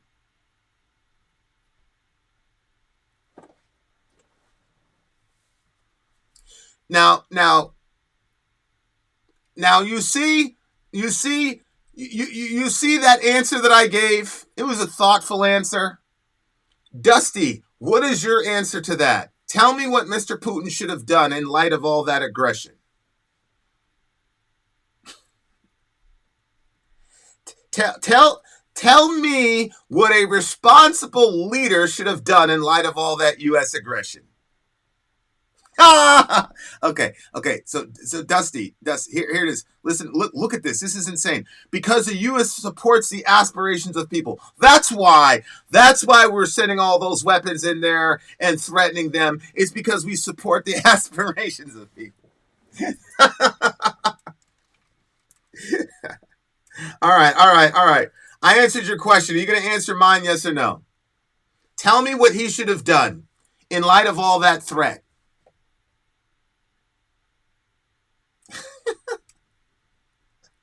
I asked you a question, Dusty. Tell me what Mr. Putin should have done.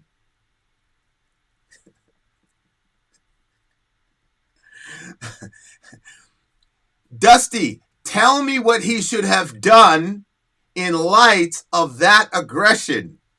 I'm not going to say he's a child and a troll. He's admittedly an emotional person, and that's okay. Tell me what he should have done. Lambie says, do nothing. Just sit there and let the Americans fuck you up.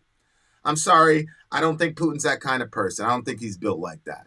See, this is just American. This is just white American privilege, man. We really think we could just go throughout the world and just fuck with people and there's going to be no consequences. Everybody should just genuflect and bow to America. It's the same thing I saw with Rabbi Barkley. Oh, a Jewish blood is more important than everybody else's blood. You can't make an equivalency, blah, blah, blah. Oh, my God. Unbelievable.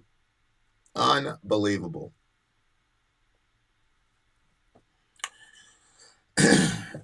As I said, I do not believe that I don't believe that Vladimir Putin's a good guy. But any American who has anything in judgment of this guy is just a raging hypocrite. If you've never stared down the barrel of American military prowess, then I'm sorry, I don't care. I don't care what you have to say. You're speaking from a position of complete and total privilege and ignorance. And you're absolutely, unfortunately, propagandized and brainwashed, and you cannot function rationally. And relative to this topic, and that's okay.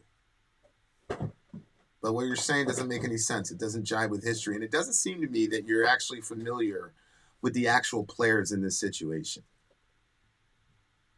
Like, no disrespect, but it seems to me that you got a lot of your understanding of what's going on here from Rachel Maddow, and I just think that there are other news sources in the world that you could probably look at that might have a different perspective on things other than what Rachel Maddow can give somebody. So that's how I feel about it. Vin, I'm willing to admit that I have a deep mistrust against Russia, and I'll give you that. And I have no illusions of our role. We're not more than a pawn on a game you big boys play on. Yeah, I mean, you're in a different situation. But again, none of you are answering that question, though. You see what I'm saying? Like the Barron guy, he just denied. Oh, there was no negotiation. There's no Dennis Kyrie. Just made him up. Dusty, who's Dennis Kyrie? Who was he? What was his role? What did he do? And how did he come to die? Just answer that one question for me. Who is Dennis Kyrie? Hey, we're not going to insult anybody here. We don't need to do any ad hominem. Okay? So let's just keep it clean, guys, okay? Let's just keep it clean.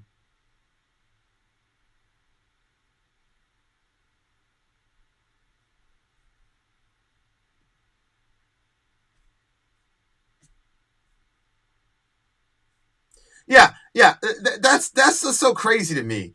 Why the deep mistrust of Russia and no deep mistrust of the U.S.? We killed 1 million Iraqis off of a false weapons of mass destruction lie. God. The irony of Americans. How can you trust Putin? It's naive to trust Putin. Blah, blah, blah, blah, blah, blah, blah, blah. Americans is so weird, bro. What the fuck were we doing in Afghanistan from 2012 on down, dear listener? We killed bin Laden in 2012, right? And then we killed bin Laden in 2012? What were we still doing in Afghanistan then? Here we go. Why is this Dennis person more important than the thousands of Ukrainians that Putin forces have killed? Thank you. Exactly. That's it. You're completely and totally ignorant then of this situation. I would suggest you do a little bit more reading. God.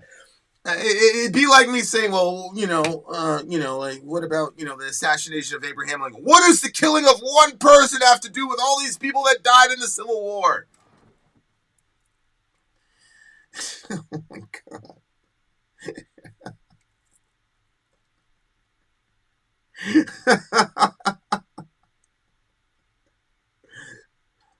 You're such a hypocrite. You can't answer the question. You're right, man.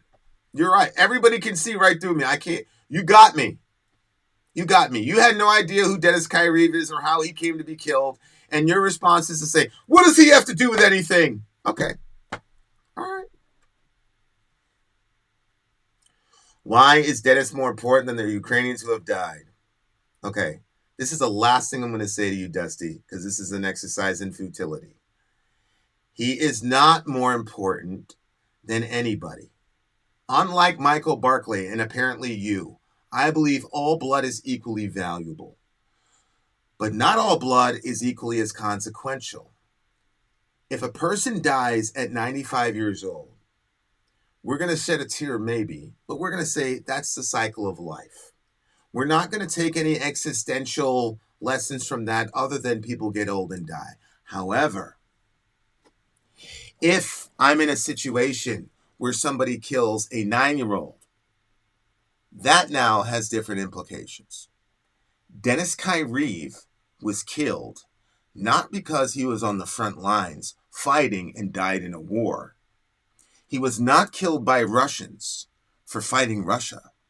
He was killed by Ukrainians for trying to broker peace with the Russians and the Ukrainians. The reason that death is significant is because it tells us the posture of the people running the conflict on the Ukrainian and the American side. That's why that death is important, because it tells us that there is not only one bad guy, Vladimir Putin, operating here, that there are a bunch of bad guys operating here. And it also tells us that the well-being of the people of Ukraine is not the number one goal for many of those operators. So it is very important that we understand the death of Dennis Kyrie, because it shows us the posture of the folks in question. That's why that death is important.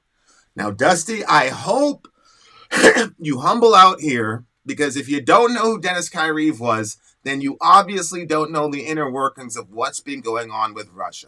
It's clear to me you don't understand that your friends in the Azov battalion threatened Zelensky on live TV, defied his orders. Zelensky went down to the Donbass and said, "Stop killing them folks."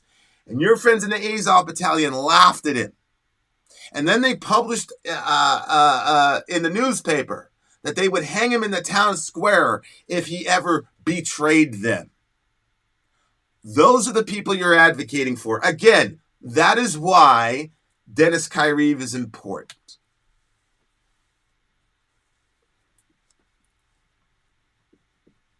So I've already answered your question, Dusty, and I told you that was the last question of yours I was going to answer. Because quite frankly, you're not read enough on this topic to even have a fruitful discussion on. Okay? You don't know the basic players in this situation, then I think you'd agree with me. If you read up on the topic, maybe you come back, we'll have another discussion when you're more prepared. You're not going to come online now and have the discussion, and that's okay. You're not prepared to have the discussion. You don't know the information. Get the information when you're ready. We'll come on. We'll have a talk. It'll be cool, man. We'll all be good. It'll be no problem.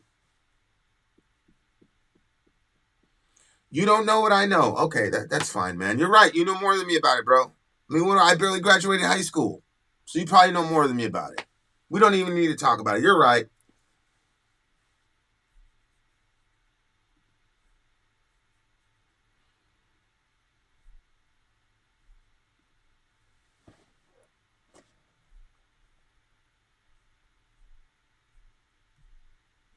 Somebody say, check out the shelling of Manila for the reason for our mistrust. I mean, Kai, the invasion of Iraq was a lot more approximate than the shelling of Manila. Why are you trusting American talking points, but you don't trust the Russians? Wouldn't you say the Americans would be less trustworthy than the Russians?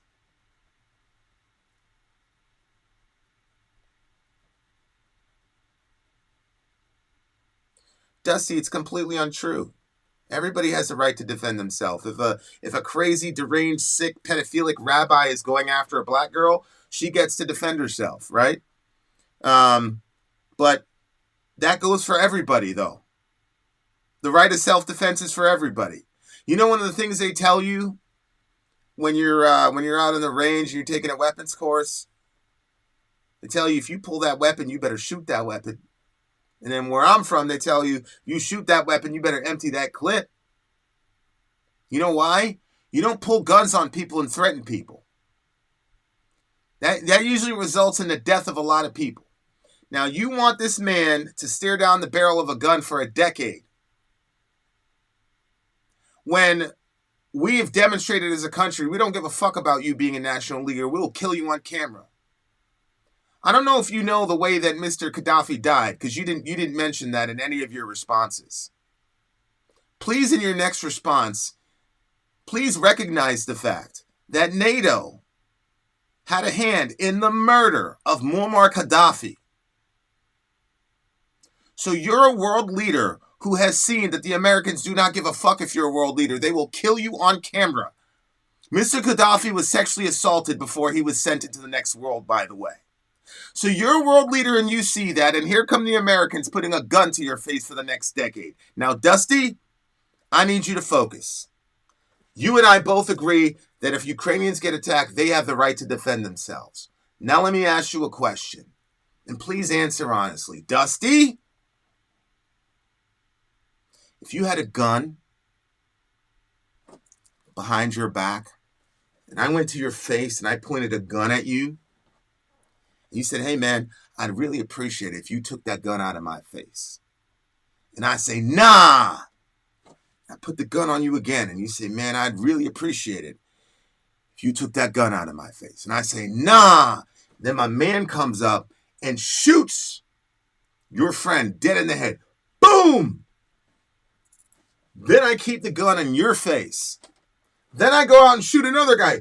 Boom! And I keep the gun in your face for 10 minutes. And finally, you say, bruh, this is the last time I'm asking you, get the gun out of my face, please. And I say, no, what are you going to do about it? And then you turn around and start firing. Dusty, can you please answer me? Please answer me. You'll probably end up in prison. But will people understand why you shot me? Would it be right for my family to say that you're a horrible, nasty racist because you're most likely a Caucasian and you shot a black guy? Would it be right for them to do that? Here's another question. If the news only reported that you, White Dusty, shot me, Black Vinny, and did not tell everybody that I had a loaded weapon pointed at your face and all my friends were shooting people, you were seeing these people die. The news doesn't mention that. They just mention White Dusty shot Black Vin. Now, Dusty, I need you to explain to me if that would be fair or not. Would that be fair?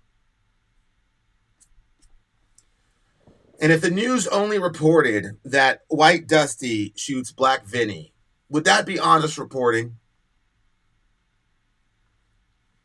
Or would you say, I think that news agency has an agenda to try to make Dusty look like a really bad, racist, terrible guy and make Vin look like just this innocent victim? Yeah, I think that's what would happen. I think that's what would happen, Dusty.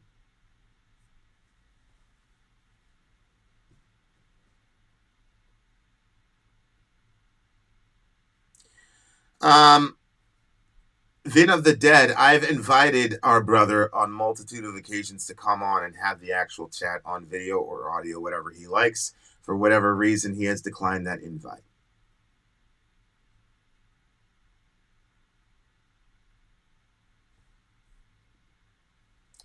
Dusty, I am asking what you would do in that situation.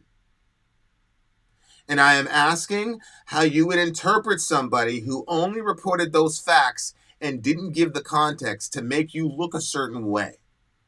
That's what I'm asking you. That's the question I'm asking you. So can you answer that question directly, please? Because that's what I want to know. Because if you're sitting in America, you've never been in that situation. Now, I don't know about you. I'm from the hood. Okay? I didn't I didn't wave around a gun in nobody's face. And nobody waved around any guns in my face. It never even... See, the thing is, like, where I'm from, Applejack will tell you, it's not even going to get to that point. You're not going to get to the point where you're going to be able to put a gun on me in the first place. Me and you are having a real serious conflict. I'm looking at your hands, man. I'm not even looking at you, bro. You're not going to do that with me. You ain't going to do that with none of my friends. See, guys, a lot of this has to do with your upbringing, man. If you didn't live in a place where people died, if you didn't live in a place where those actions have serious consequences, man, if the only time you've seen gun violence is on TV, you've never seen anybody bleed out, you've never seen anybody shot, then you can say shit like this. But we're in the real world. This is a real world. You put a gun to somebody's head, and they politely tell you to move it, and you don't, people gonna die, bro. That's what's gonna happen. Now, who's going to jail, who's not, blah, blah, blah, that's a different question. That's a different question. Me saying, I understand why you shot that dude. I understand why you felt threatened. That doesn't change the fact that you're still going to prison. You're still going to have to fight for your life in the courtroom. And by the way the media reports what happened absolutely has implications as to what's going to happen as to whether or not you're going to get a fair trial. And unfortunately, you are clearly a victim of U.S. media. Because you're going with the, white guy just shot black guy out of nowhere for no reason story. When there's a little bit more details, a little bit inconvenient details there.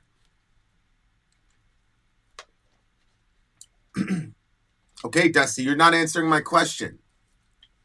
Would I be crazy if I shot you after you put a gun in my face for 10 minutes and I saw you going around shooting people, killing people on TV? Would I be crazy if I said, if you don't get that gun out of my face, we're going to have a problem in the next 30 seconds and you don't get the gun out of my face? You just say, what are you going to do about it? Would I be crazy to start letting off some shots? Would anybody think I'm crazy? But you know what? I don't know if you know U.S. law or not. If I did that, I would still get locked up, and I would still go to jail, and I would still have to fight for my life in court. So again, there's a difference between what's legal and what's practical. What's idealistic and what's realistic. And what I'm saying is, realistically, you put a gun in somebody's face, people are going to die. That's the reality I know. I don't know what reality you know.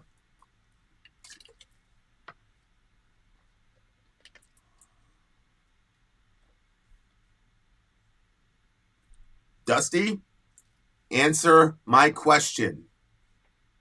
That's not how this works. You asked me a question, I answered it directly and thoughtfully. Please answer the direct question I had. Because to this moment, you still haven't answered it. Would I be crazy if I started shooting you? After 10 minutes of you threatening me with a gun and after me seeing you shoot everybody around me?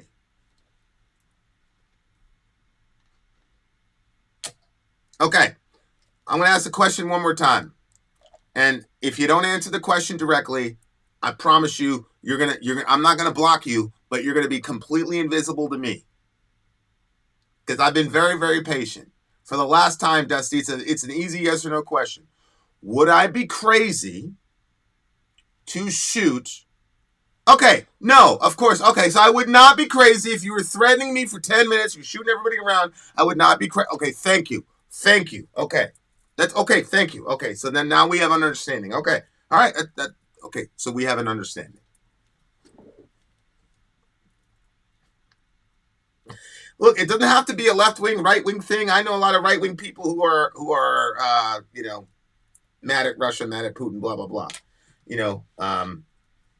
Our government, I mean, one of the clues about this whole situation is the media has a univocal understanding of the story over there. That should tell you right off the bat.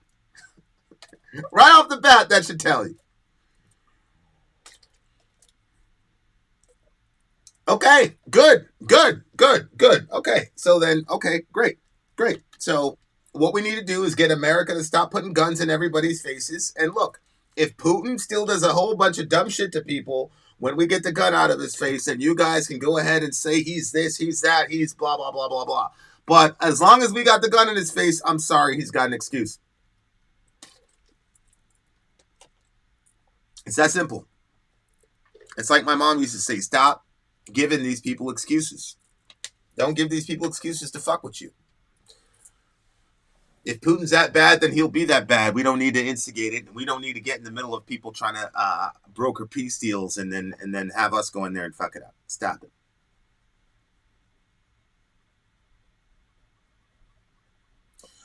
Kai, the reason we have not invaded you is because you guys are not significant for us to invade. You don't have any resources we want. That's the only reason you haven't been invaded.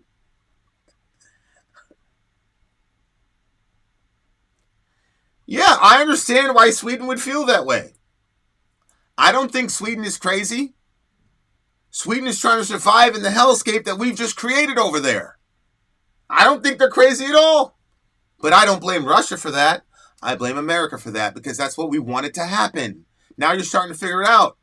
We instigated this because we want more NATO expansion because we control NATO and by which we control the world. It's the same reason, Dusty, we destroyed Nord Stream 2. Because now the Europeans are a complete client continent for us. Exxon and Chevron posted record sales. I literally predicted this in a rap. It was like one of my finest moments. I literally called out Exxon and Chevron, and then 3 months later, they came out with wouldn't you know it, the best year to date.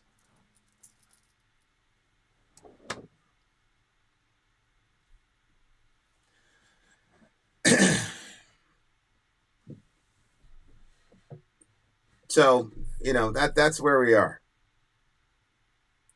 Russia bears responsibility for their actions as well. They are a nation of children. No, they're a nation of men. That's the problem. They're a nation of men. And there's no man worth his salt. It doesn't matter if you got more guns than me. I don't care if your gang is bigger than me. There's no man worth his salt that's going to allow anybody to put a gun to his family. Now listen, I said a gun to my head. But these people are killing, these people have demonstrated they have no problem with killing civilians. These people put a gun to the head of your wife and your child.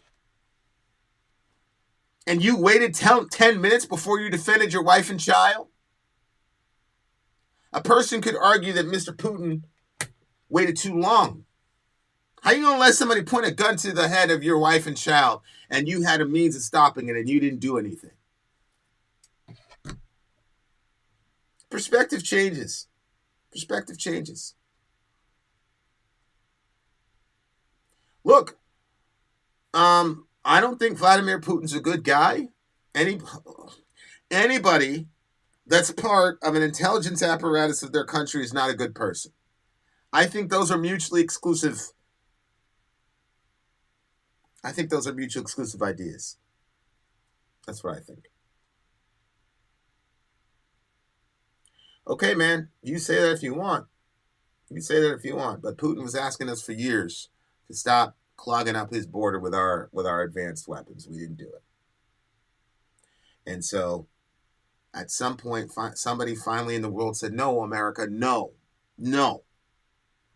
We're not going to cow to you. We're not going to bow to you. No. Stop fucking with us.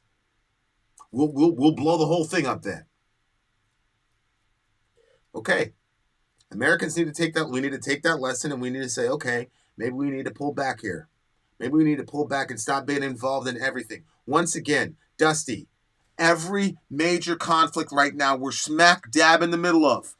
The Israelis said they can't do what they're doing to the Palestinians without us. We gave $400 billion to the Azov battalion over there in Ukraine. For what? We're involved in everything. We architected the Arab Spring. ISIS, Jabhat al-Nusra, FSA, blah, blah, blah. I could go on and on and on and on and on. We were fighting Al-Qaeda in Afghanistan and fighting with Al-Qaeda in Libya. We were all over the fucking planet, dude. What happened is one of them finally said, no, I'm not going to sit here and let you do that to me, America. I'm not Gaddafi. You try to Gaddafi me, I'm going to blow the whole world up. Let's see it. At some point, didn't you support the FSA? Yeah. What happened to the FSA? What happened to the FSA? Yeah. Believe me, I supported the FSA. Believe me. What happened to them? Well,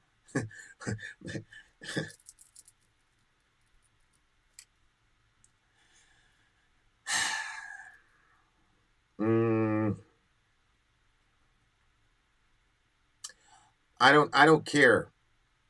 I don't care if you call Russia an imperialist state, right? I don't care about that because I'm an American. And there's nothing that the Russians can do that can hold a candle to anything that my country. I've seen the shit firsthand. Firsthand. Dusty?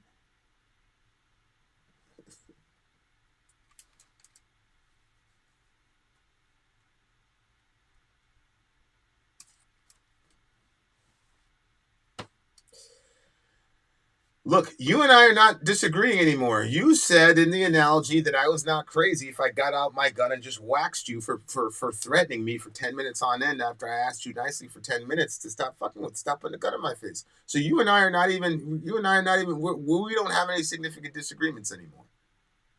We're not disagreeing on anything anymore.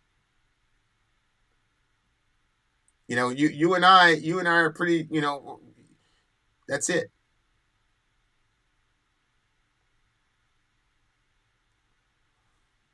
The Spoda Party, the Right Sector, Azov, C-14, Aldar, 79th Air Assault, Brigade National Corps, Taiza, many more. Yeah, you just fill in the blank. Fill in the blank.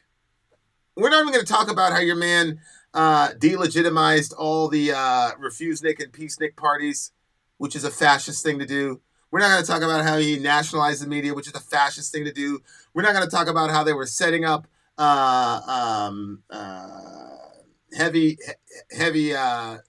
surface-to-air stuff by schools and shit, so that little teachers had to go outside and confront the Ukrainian military, saying, why are you setting up these 50s over here when you know they're going to respond, and it's by a school?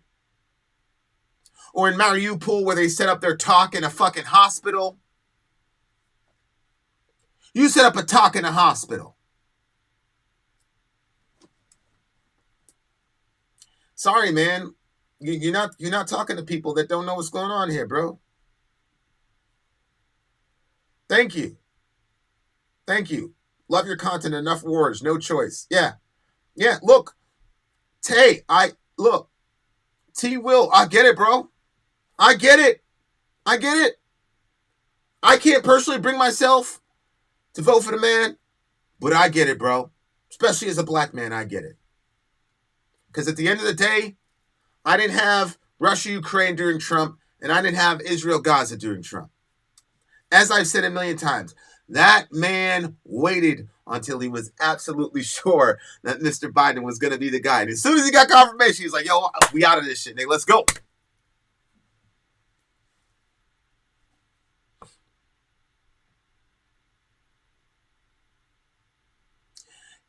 Michael Knowles did nothing to defend Candace. He said that Candace was his one of his best friends. He's a godfather to her child. He's sad to see her go. Ben Shapiro's his friend, and then he basically spoke with his tail between his legs. He seemed pretty embarrassed because obviously the way he handled the situation was very unmanly, especially considering Candace has displayed, I was going to say, more testosterone, but the fact of the matter is, it seems to me that a woman in Candace's field, she had to draw on some other kind of strength that I'm not privy to. Vin, why are you streaming this late? Perk, I was supposed to go 10 minutes ago, and then somebody dragged me into a horrible discussion about Russia, Ukraine. To be honest with you, I thought we were beyond all this stuff.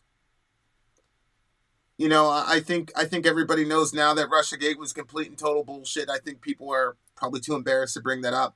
I thought that's where we are with Russia Ukraine, but we're not there yet. But I think we're going to get there, inshallah.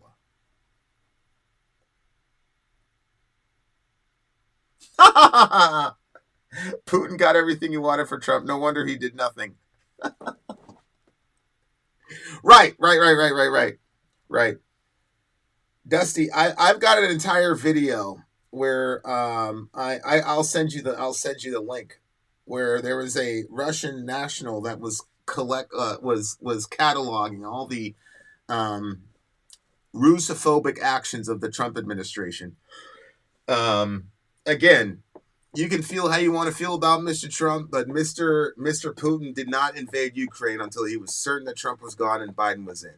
Feel how you do what you can with that.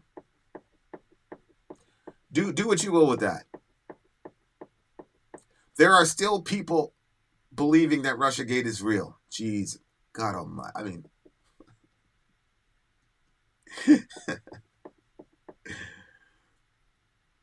oh my gosh. Well, actually, Dustin, I don't think Russophobia is funny. Actually, I don't think it's funny. If what happened to Russian people happened to Jewish people in the last 6 years, we would never hear the end of it. You had Keith Olbermann getting on TV talking about Russian scum. He never got called out for it. You had this woman, what's her face, horrible lady, the lion lady from MSNBC, Rachel Maddow, pumping all this every single time I did a video, I'd have a Russian national saying, man, thank you. You have no idea what those people have been through in this whole situation. Because just like the Ukrainian Americans, they're losing people too, but they're not able to mourn their dead.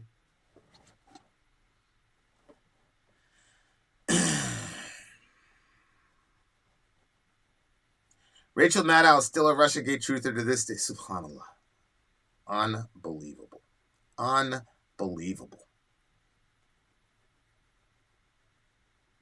Why do you keep talking about Russian people? Because I'm talking about Russophobia. There are no Ukrainians getting killed in America, but there are Russian people who are being marginalized and being told to hide their identity, and who are hiding their own identity, trying to mask accents and change last names. You wouldn't believe the type of shit people have told me they've had to do because of this bullshit that's been happening with this propaganda. See, this is another thing with people like you, man. You don't understand what it's like to be a marginalized person. You don't get it. I understand what it's like to be a marginalized person, though. I understand what it's like to have your image desecrated on TV. And have people just completely shit talk you and don't even know you. Mock your country, mock your people, and have no... You know what? Those people are humans too. And my folks aren't the only folks in the world that go through discrimination in America. This happened to Japanese people during World War II. We put them in internment camps. And now like I said, imagine Jewish scum, imagine somebody saying all the shit about Jewish people and Israelis that was said about Russian people. So yeah, I'm definitely worried about that for Russian Americans for sure, because they're still Americans. They're still my folks. So the idea of America is we're supposed to be a melting pot. I want Stefani Lugansky, whatever his name is, I want him to be proud and be Russian, and I want him to speak with a thick Russian accent, and I want him to walk around with pride in his fucking country. That's what I want. I want to hear the Russian national anthem. I want to see the man respect his country and respect his forefathers and his ancestors. That's what I want from my Russian American friends. I don't want Russian Americans walking around with their head down. You better hold your fucking head high if you're Russian. Especially if you're walking around in America. We don't got shit to say to y'all about imperialism or nothing. No, I don't like that shit, Dusty. I don't like when anybody has to hide who they are because our media is decided to crucify the image of their people. That's not right. So that's why I keep bringing up Russians, because I'm trying to humanize people that my media has spent dehumanizing.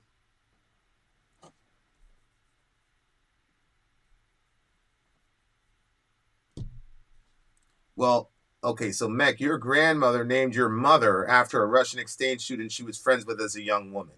So that explains why you've always been on the wrong side of this topic with me.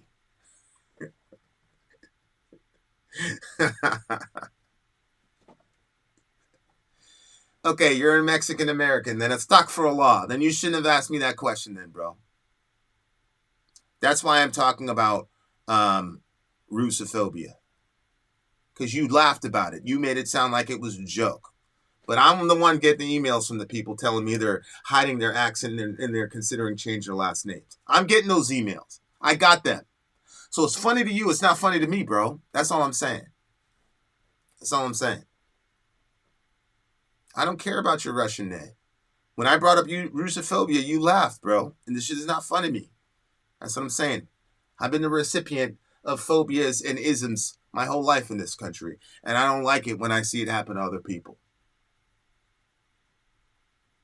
I'm not cool with that. No, you used the term Russophobia and then you laughed. You said you said Russophobia, LOL. Right? And again, I don't have a problem with emotions. God gave me my emotions. What I'm saying is your emotions should not supersede your ability to reason.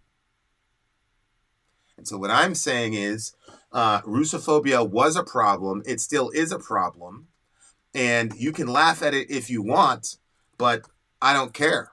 Because, yeah, see right there, you said LOL, Russophobic, funny. Look, right there. See? You said Russophobia is funny. It's right there, Dusty. I just realized that you have a Biden,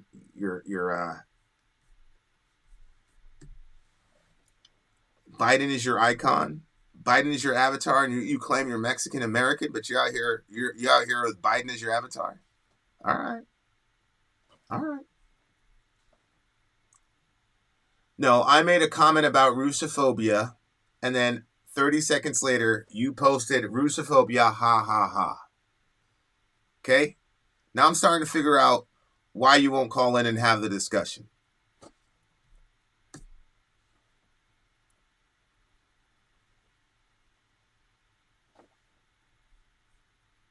It was weird to see me seeing people go so hard. They were debating if we should even perform Russian ballets. Correct.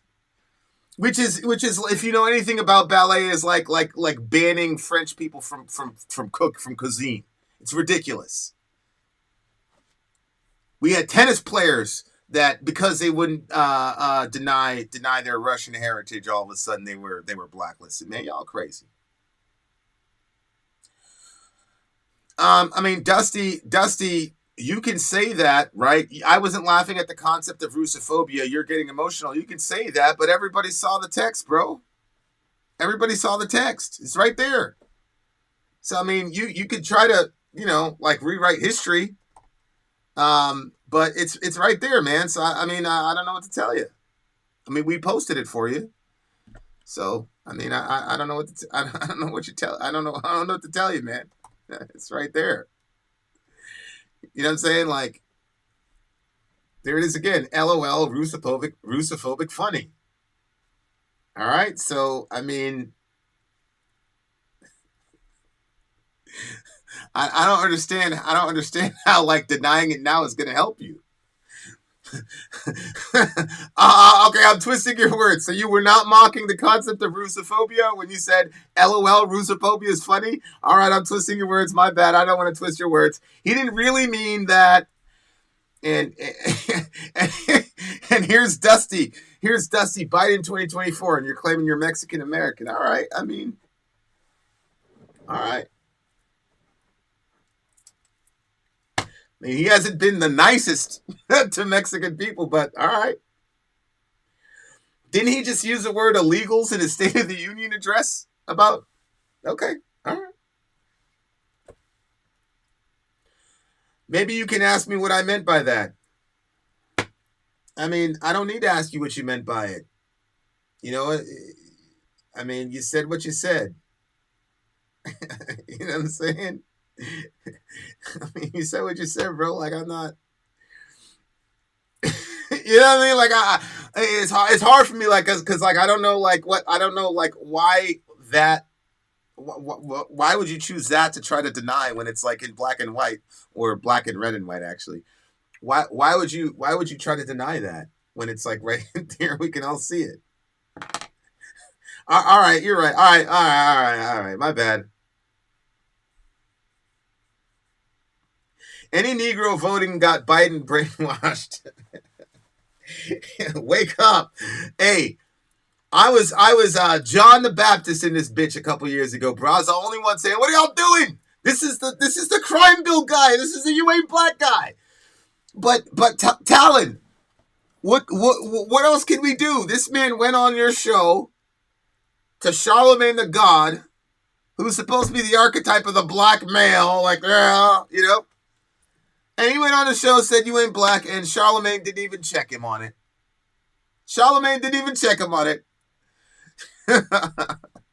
Poor Mick. It was me, you, Applejack.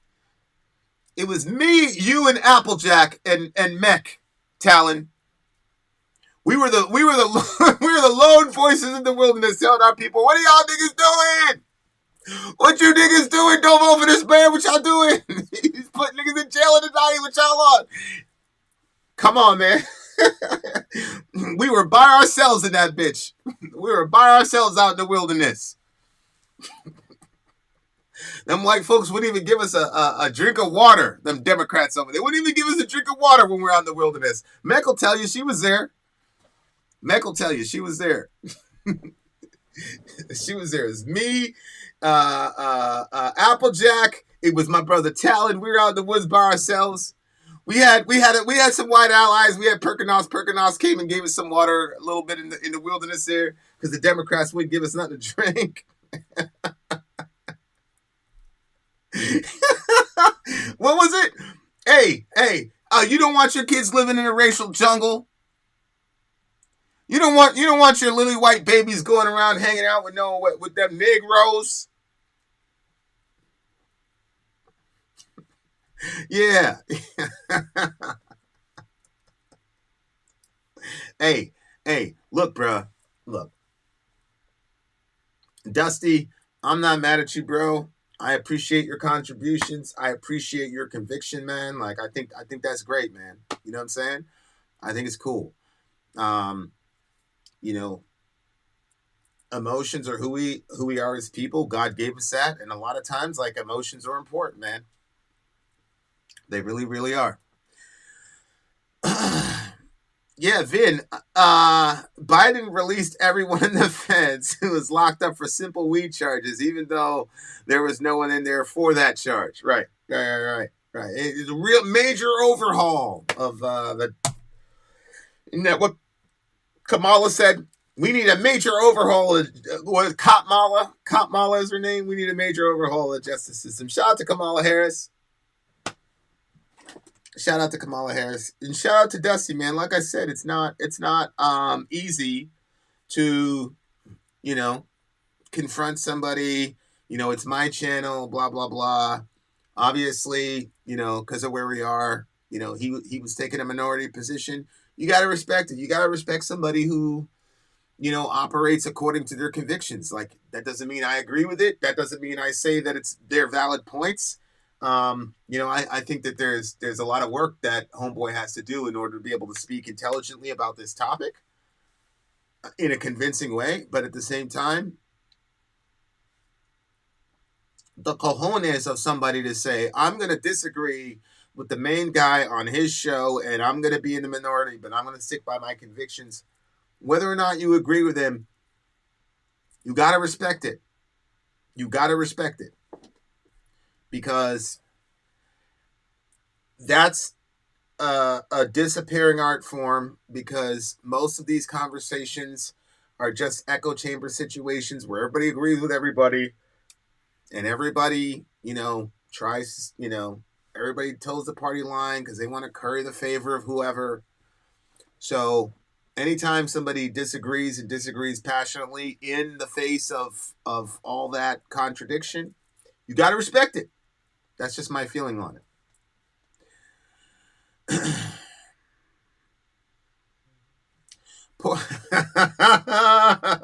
Poor kids are just as bright as white kids. What was it? Mex said it was the racial jungle. I think for me and Applejack, it was You Ain't Black. And there's poor kids are just as bright as white kids. Yeah. You know what I'm going to do? I'm going to leave you guys. I'm going to do one of the most, this is going to be the most self-serving Vid and Sorry moment ever. And I think, let me see here. We're about to do the most self-serving Vid and Sorry thing ever. Y'all want to see my music video, my debut music video? You guys want to see my debut music video? All right. I'm going to give you guys my debut music video. I think it's one of the greatest. I think it's one of the greatest songs ever written. We can watch it together. We can watch it together. I'm gonna dedicate it to my to the new brother I earned today. We earned our brotherhood, Dusty. You and me, we are now brothers for life, Dusty. What they say in the Matrix, you don't really learn, you don't really know a person until you fought with them. And I believe in that. I believe that too much, actually. But yeah, man. Shout out to the big homie. This is for you, buddy. This song is for my big homie. It's for the big homie Dusty, y'all. It's for the big homie Dusty. Now, if I can get this thing to download, I think we'll be right there.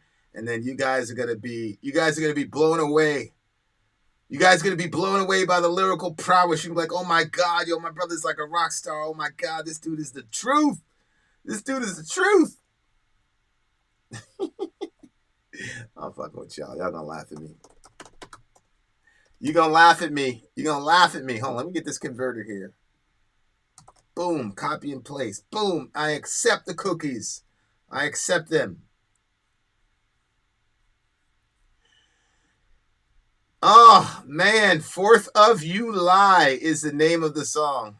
Would you say you are absurd? Somebody's absurd? You talking about me? Yeah, I know I'm absurd. It's okay. It's okay. I'm all right being absurd. All right, this thing is saying 30 seconds. All right, guys, here we go. The debut of 4th of July. 4th of July. Here we go. Here we go. Here's the video.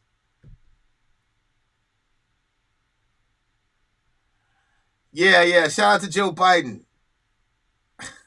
Here we go. Drum roll. Hey, yo. Just got to get a couple things off of my chest about current events. If I could have a few moments of your time, dear listener. No disrespect to anyone, left wing, right wing. Shout out to Amy Lee Forever for making this video. Shout out to my Middle America crew. Matthew Maeda.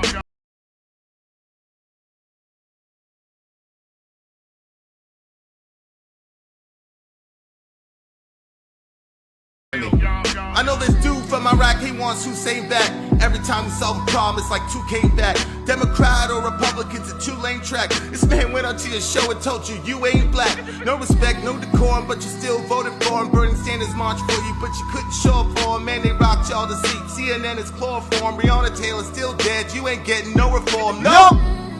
Boy, I said what I said. If you can't feel my pain, then you ain't bled where I bled. But you and I the same. Mine is red, yours is red. We ain't gotta play their games. I'm a friend if you a friend.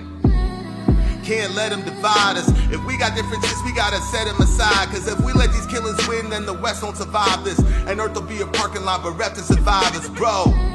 I'm talking nuclear war. Pretty sure you think that's bad no matter who you were for. Red team, green team, or you blue to the core. We gon' be the first to die once they boot up the war. Sis, hey yo, let me holler at you for a second, shorty, real quick. Like, just need your thoughts on current events. Like, has your life improved exponentially since 2020? Or when you look at the world, do you feel more secure than you did before? I know Trump was a problem, right? But where are these big freaking changes? I know Biden is the solution, but where are these big freaking changes? I Talk to me, Dusty. Where are the changes, Dusty? But where are these big freaking changes? Where are the changes, Dusty?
Right.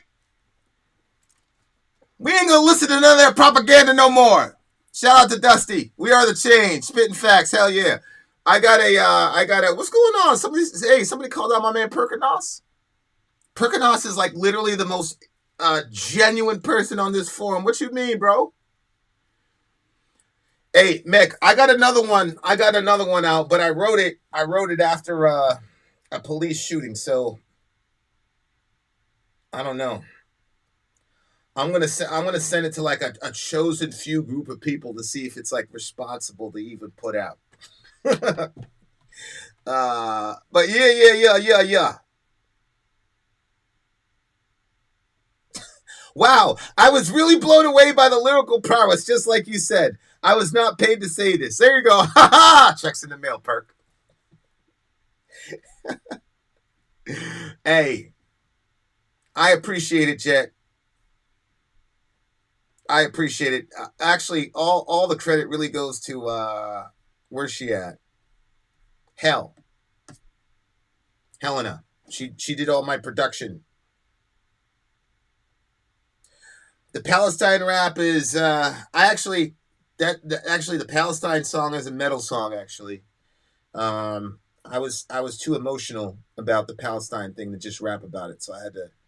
That one's on this, and I think we're gonna hook up with our producer in a couple days. That one's gonna be early release for our patrons.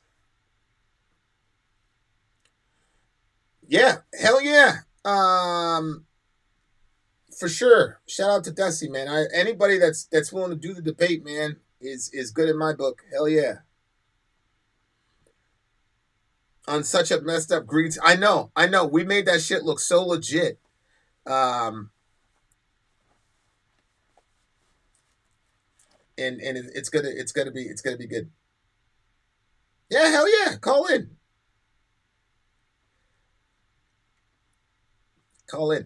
But yeah, we've got a metal song that I'm really, really excited about. We got a producer here. He's actually here right now. I'm not going to say his name, but we got a really badass producer. We got a couple really, really good ideas we're pretty excited about. And there's a band that they're in the Village. They got picked up to do a European tour. And I've set a goal to be on tour with them next year. So we've got a lot of aggressive timelines that we're trying to get straight. So yeah. But shout out to Hell for that. She's my video producer. We might have another release coming out pretty soon here. It's gonna be good. Yeah, guys, I think we're gonna be doing a lot more of these kind of variety kind of conversations because there's a lot of times that I'm bored and there's like a lot of dead space. So, yeah, I saw Sabby Sabs. If you guys are following Sabby Sabs, she had like live action. There was, I forgot what this town was in Russia. There was rockets going off, and then there was a town in Ukraine with another set of rockets going off. Like, at the end of the day, man, we all know that Zelensky and Putin aren't going to suffer the brunt of the bad news. It's going to be the people on the ground. We know that. So, no matter how you feel about Zelensky or Putin, the people that they represent do deserve our prayers, right? So I think I think that's important to remember. All right, guys, I'm going to get out of here. I gave you guys 3 hours and 45 minutes. Like I said, I'm planning on being pretty aggressive about the recording schedule. So it's going to get to the point where you guys get sick and tired of me for sure, but here we go.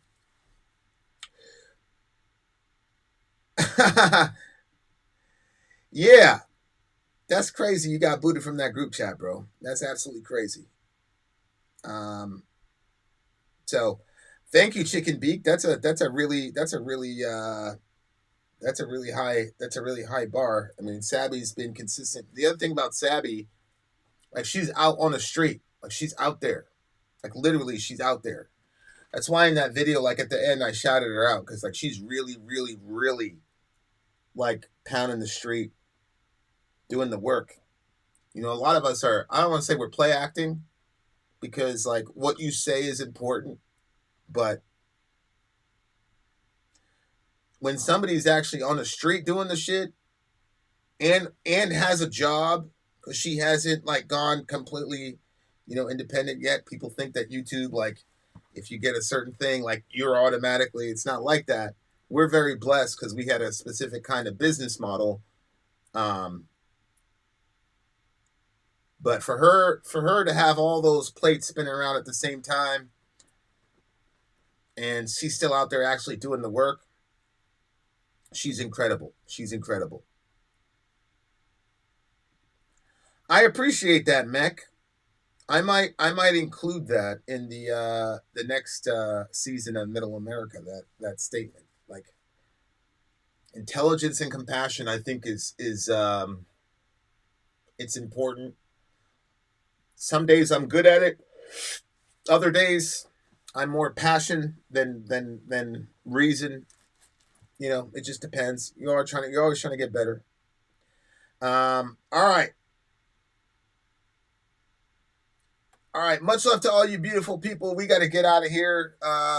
But if you have my number, man, text me stories, text me messages. I'm really, really going to try to really step up the op tempo for recording. Also, we're going to do another tour for the Poor Thing in Massillon, Ohio. We really got to coordinate with that a little bit better. That's another thing that we need to keep, like, having conversations about. Much love to everybody, as Kamikaze says. Much love to all you beautiful people. Christos Anesti, Christ is risen. It's Easter. Happy Easter, everybody. Happy Easter, everyone. Hopefully, you know, one of these days, this is all going to be over, man. I remember walking my I'll never forget walking my son into that room. And now he's off in Alaska. Pursuing his dreams, doing what he believes in. So it's life. Life is short. It's sweet. It sucks, and it's the best thing in the world. Don't take it for granted, dear listener. Those people that you got around you, they're not going to be around you forever, and it's not always tragic. You know, I was explaining to one of the kids, like, your brother had to go. He's 18 years old, man. You know what I'm saying? Like, it's had to be done. You can't, so don't take those things for granted, man. You know, you guys know I got like 16,000 kids and shit, but I don't got one of them with me, but you know, like I said, man, like that's the way of the world. That's how it should be. And he's doing what he loves, and he's you know, he's the poster boy for the homeschooling stuff, right? You know, went out there and honestly, the kid, honestly, he just woke up and all right, I'm gonna get my get the diploma thing now. So he just went in there and did it. I was like, yeah, he just said, you know, they're homeschooling him. He just went in there, did it, killed everything, and now he got recruited by these operatives in for a certain political organization. You know, so he's got pictures with some pretty interesting people. Like he's doing the thing, man. He's doing the thing. So it's success story number one for homeschooling, I guess. But yeah. Anyway, isn't Easter next week? I don't think so. Wait, is it?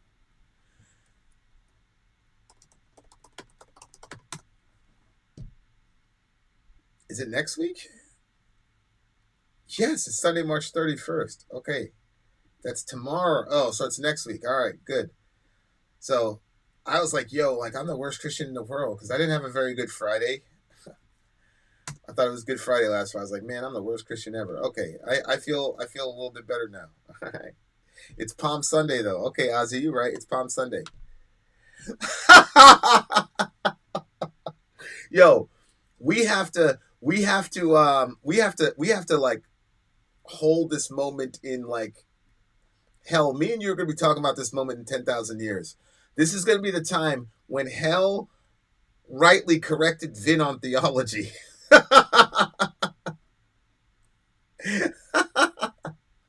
No, Perk didn't confuse you. I'm the one that confused you because I'm the one that was like wishing people happy Easter and shit because I thought tomorrow this morning was going to be Easter. Oh, man. Evangelicals with no calendar. It's so true, bro. It's so true. I'm completely an evangelical dude. Like, that's what I'm saying. Like, I'm really considering moving to the Ozarks to get next to Perk. In an alternate universe, Perk is like he's like a traveling priest with me, like literally. And he just travels with me, and he's my priest.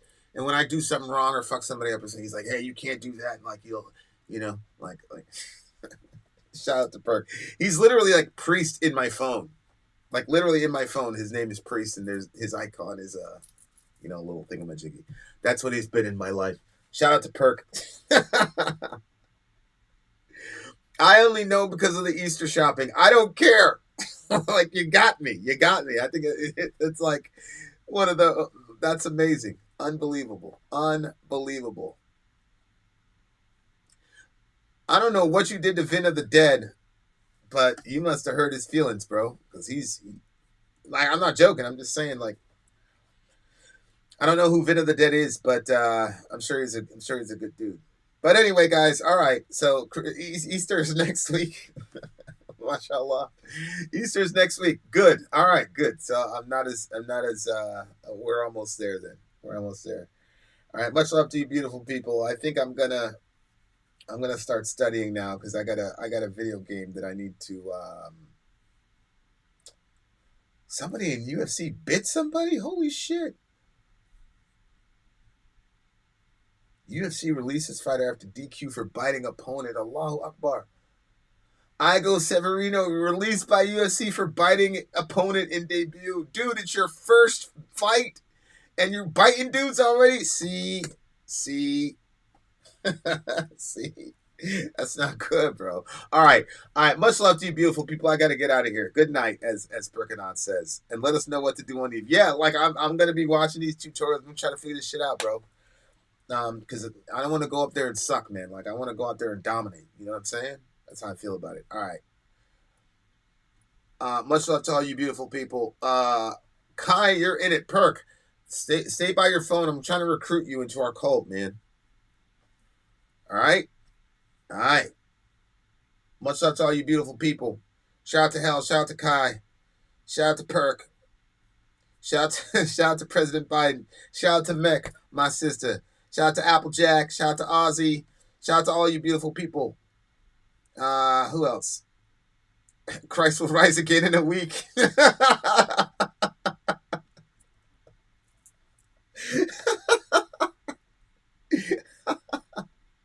was the timing. The timing was perfect. She said Christ will rise again in a week. Perfect timing. That's one of those, like, you have to have the context and shit. Otherwise, people are like, what the hell is she talking about? All right. All you beautiful people, love you all. Mac, Applejack, all of y'all. I'm out of here. Vin out. Take care of yourselves. Get a good nap.